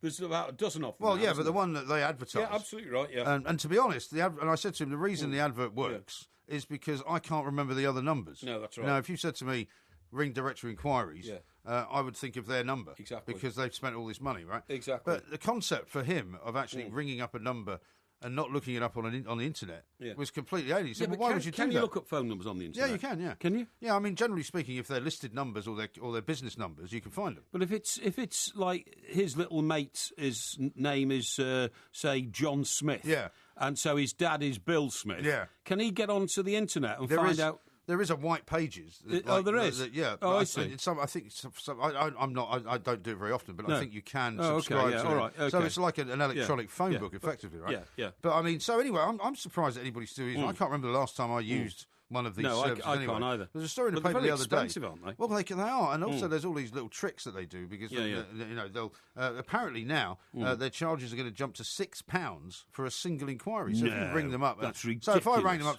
to get your number, say, or to get the number of a local pizza house, £6. Well, you see, the only time I use them, Mike, is like if I'm in a strange town and I need a taxi. Yeah. Because then all you do is you dial 118, say, hello, I'm in Newcastle, like I was, and I want to get from A to B. Can you... Okay. Now... You came onto something a couple of years ago. We were down in Portsmouth. Yeah. We went to a pub called the Jolly Roger, which is my pub at the back of Was that the one we Portsmouth ate in? Was that the one we had dinner in? No, that was down in Old Portsmouth on the other side of the water. Oh, okay. This was... Was this the one on the way down? Yeah, it was on the way down. Where all the boats were? Yeah, that's right. Yeah. Quite a nice place, that. It's very nice indeed. And we were deciding where you were going to stay that night, because no. You thought you were staying with me. Well, I thought I was staying with you at that point. But I didn't have enough room, so I thought, well, I'll put you in a hotel, which I paid for, in fairness. You did pay for it, but I wasn't aware of the fact that I was staying in a hotel until we kind of left to get a one-way ticket. Yes, that's over the water. That's right. Yes. And I said, "Why are you getting me a one-way ticket?" So you're not coming back. Yeah, that's right. Yeah. But anyway, the consequence of that is we had to. I thought we were looking for a restaurant or something, weren't we? No, we were looking for a hotel. Sure? Definitely, I'm sure. Right. So I used your phone and dialed 118, and I said, "Yeah, that's fine." And then they said, and you could hear the voice on the phone, "Do you want us to put me through?" And you immediately grabbed the phone and said, "No, just give me the number." Yeah, because that's extra money. And wrote it down. Apparently, that doubles the cost of your inquiry. And also, then the longer, and not only the cost of the inquiry, but if you then have a, say, 5-minute conversation, the rate per minute is higher because they've put you through. Oh, I see what you mean. Yeah. Well, that sounds like a bit of a rip-off, that. But once again, you know where this came from, don't you? This came from these idiotic European rules on competition. Yeah. Now, the reason, for instance, that we all now have to have two TV subscriptions to watch football in this world is because the European Competition Bureau, whatever they're called, Commission, said, look, this is outrageous in England that Sky have a monopoly on all Premier League football. Right. Well, actually... That's all about competition. Well, they outbid. They outbid all the other people who are bidding. Right. That's what competition is about. They said, no, can't have this. So, at least, 10% of the games have to go to somebody else. Yeah, right. So that means now, where we used to pay, say, for instance, in those days, £25 a month for Sky, we were now paying £25 a month for Sky and £10 a month for Setanta or something like that. Right. So they suddenly doubled the cost of watching football, and they said, well, we have to have a European Competition Commission because it drives prices down. It didn't. It drove prices up. Well, that's weird, isn't it? Because I'm sure that's not how it works. I don't know how it works in Spain or in France or anywhere like that. I mean, do they have the same rule there? So the games are not all on one particular channel? I think they do, because I know that, like, for instance, in France, what's it called? Canal Plus. Canal Plus. Is not the only one. There are others. Right. But the same thing happened with direct inquiries. It used to be quite simple. When we had the post office, the direct inquiry service was free. Yes. You used to pick up your black Bakelite phone and dial one. Was it 100 or 121 or something? It was 100 was the operator, so it was either 192. 192. I think it was 192. And there was 142 was something else. 142 was overseas. Was it? Yeah, I think so. Yeah, can't remember. And so dial 192, and you say, "Oh, hello, operator. I'd like a number, please, for my mate from school. His name is, Dave Llewellyn, and he lives in Blacon. Oh, what road does he live in? Oh, I don't know. Well, I can't find you the number then. That's how bad it was. You had to give him a precise address and all that. Right. However, that was free. Yeah. But then when it was privatised by Mrs Thatcher and turned to British Telecom, they still had a directory inquiries, but you paid the same charge you paid for a phone call. Right. But then the European Commission came in again and said, well, hang on, British Telecom's now a private company. How come they've got a monopoly on the directory inquiry service? Yeah. Well, it works very efficiently because they've got all the records. Right. No. I think then up to 6 different companies then got into business trying to make money out of direct inquiries.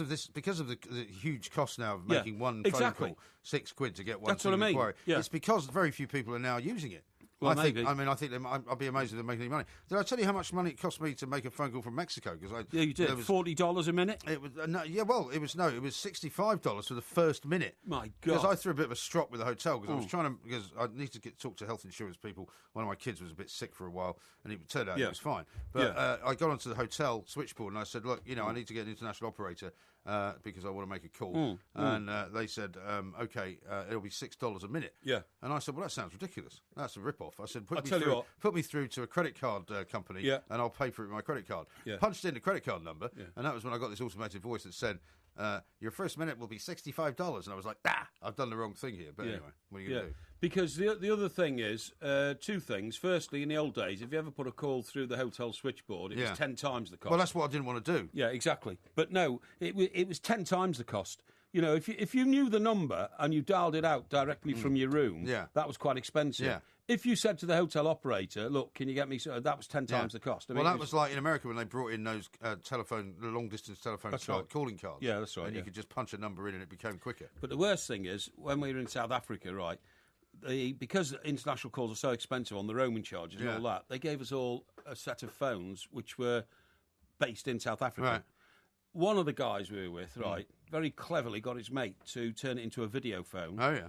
And started using it to video all his mates while he was there. The bill was astronomical. Really?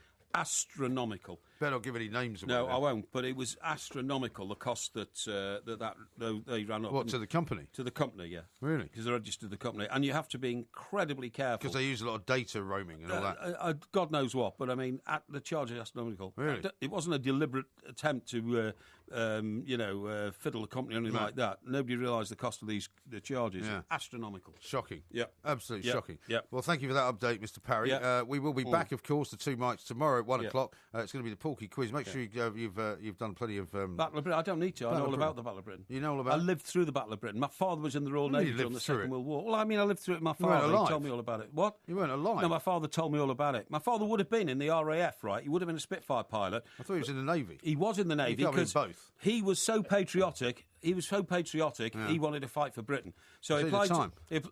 This is a very important historical story. He applied for the RAF first, then he applied for the Navy. The Navy papers came through, and as he was steaming out of Liverpool to fight the Nazi Navy, to fight the Nazi. No, his first ship was in Liverpool. His papers arrived from the RAF, and he nearly jumped off the ship to swim ashore to become an RAF pilot. But by that time, he was in the Royal Navy. What, did they give him the papers on the ship? Yeah, the papers arrived on the ship, yeah. Yeah, they did, What, to say, you're now in the Navy, we'd like you to join the RAF? In the Navy, you can be a Spitfire pilot. No, that sort of thing, you know what I mean? No, you can't. No. Clover was a lovely dog. Knowing my smoking was to blame was like somebody had just put a bullet into my heart. It was a nightmare that had come true. What are you laughing at? Why are you doing a voice like that? Well, because she's a Geordie, it's North East. Yeah, I know. My North East accent. Why are you doing that? Well, hang on, if a tadpole turns into a frog, I can understand that. Yeah.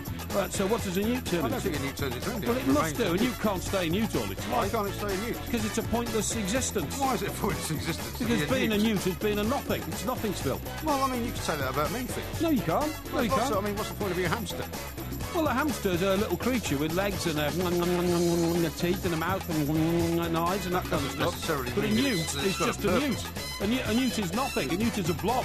It must turn into something. No, it's not. It's a newt. It's an amphibious creature. I don't believe it. And it just continues to remain a newt. What? Chateau Neuf du Parc. Don't forget to come back tomorrow for another sparkling, as fizzy as a bottle of champagne podcast from the two mics.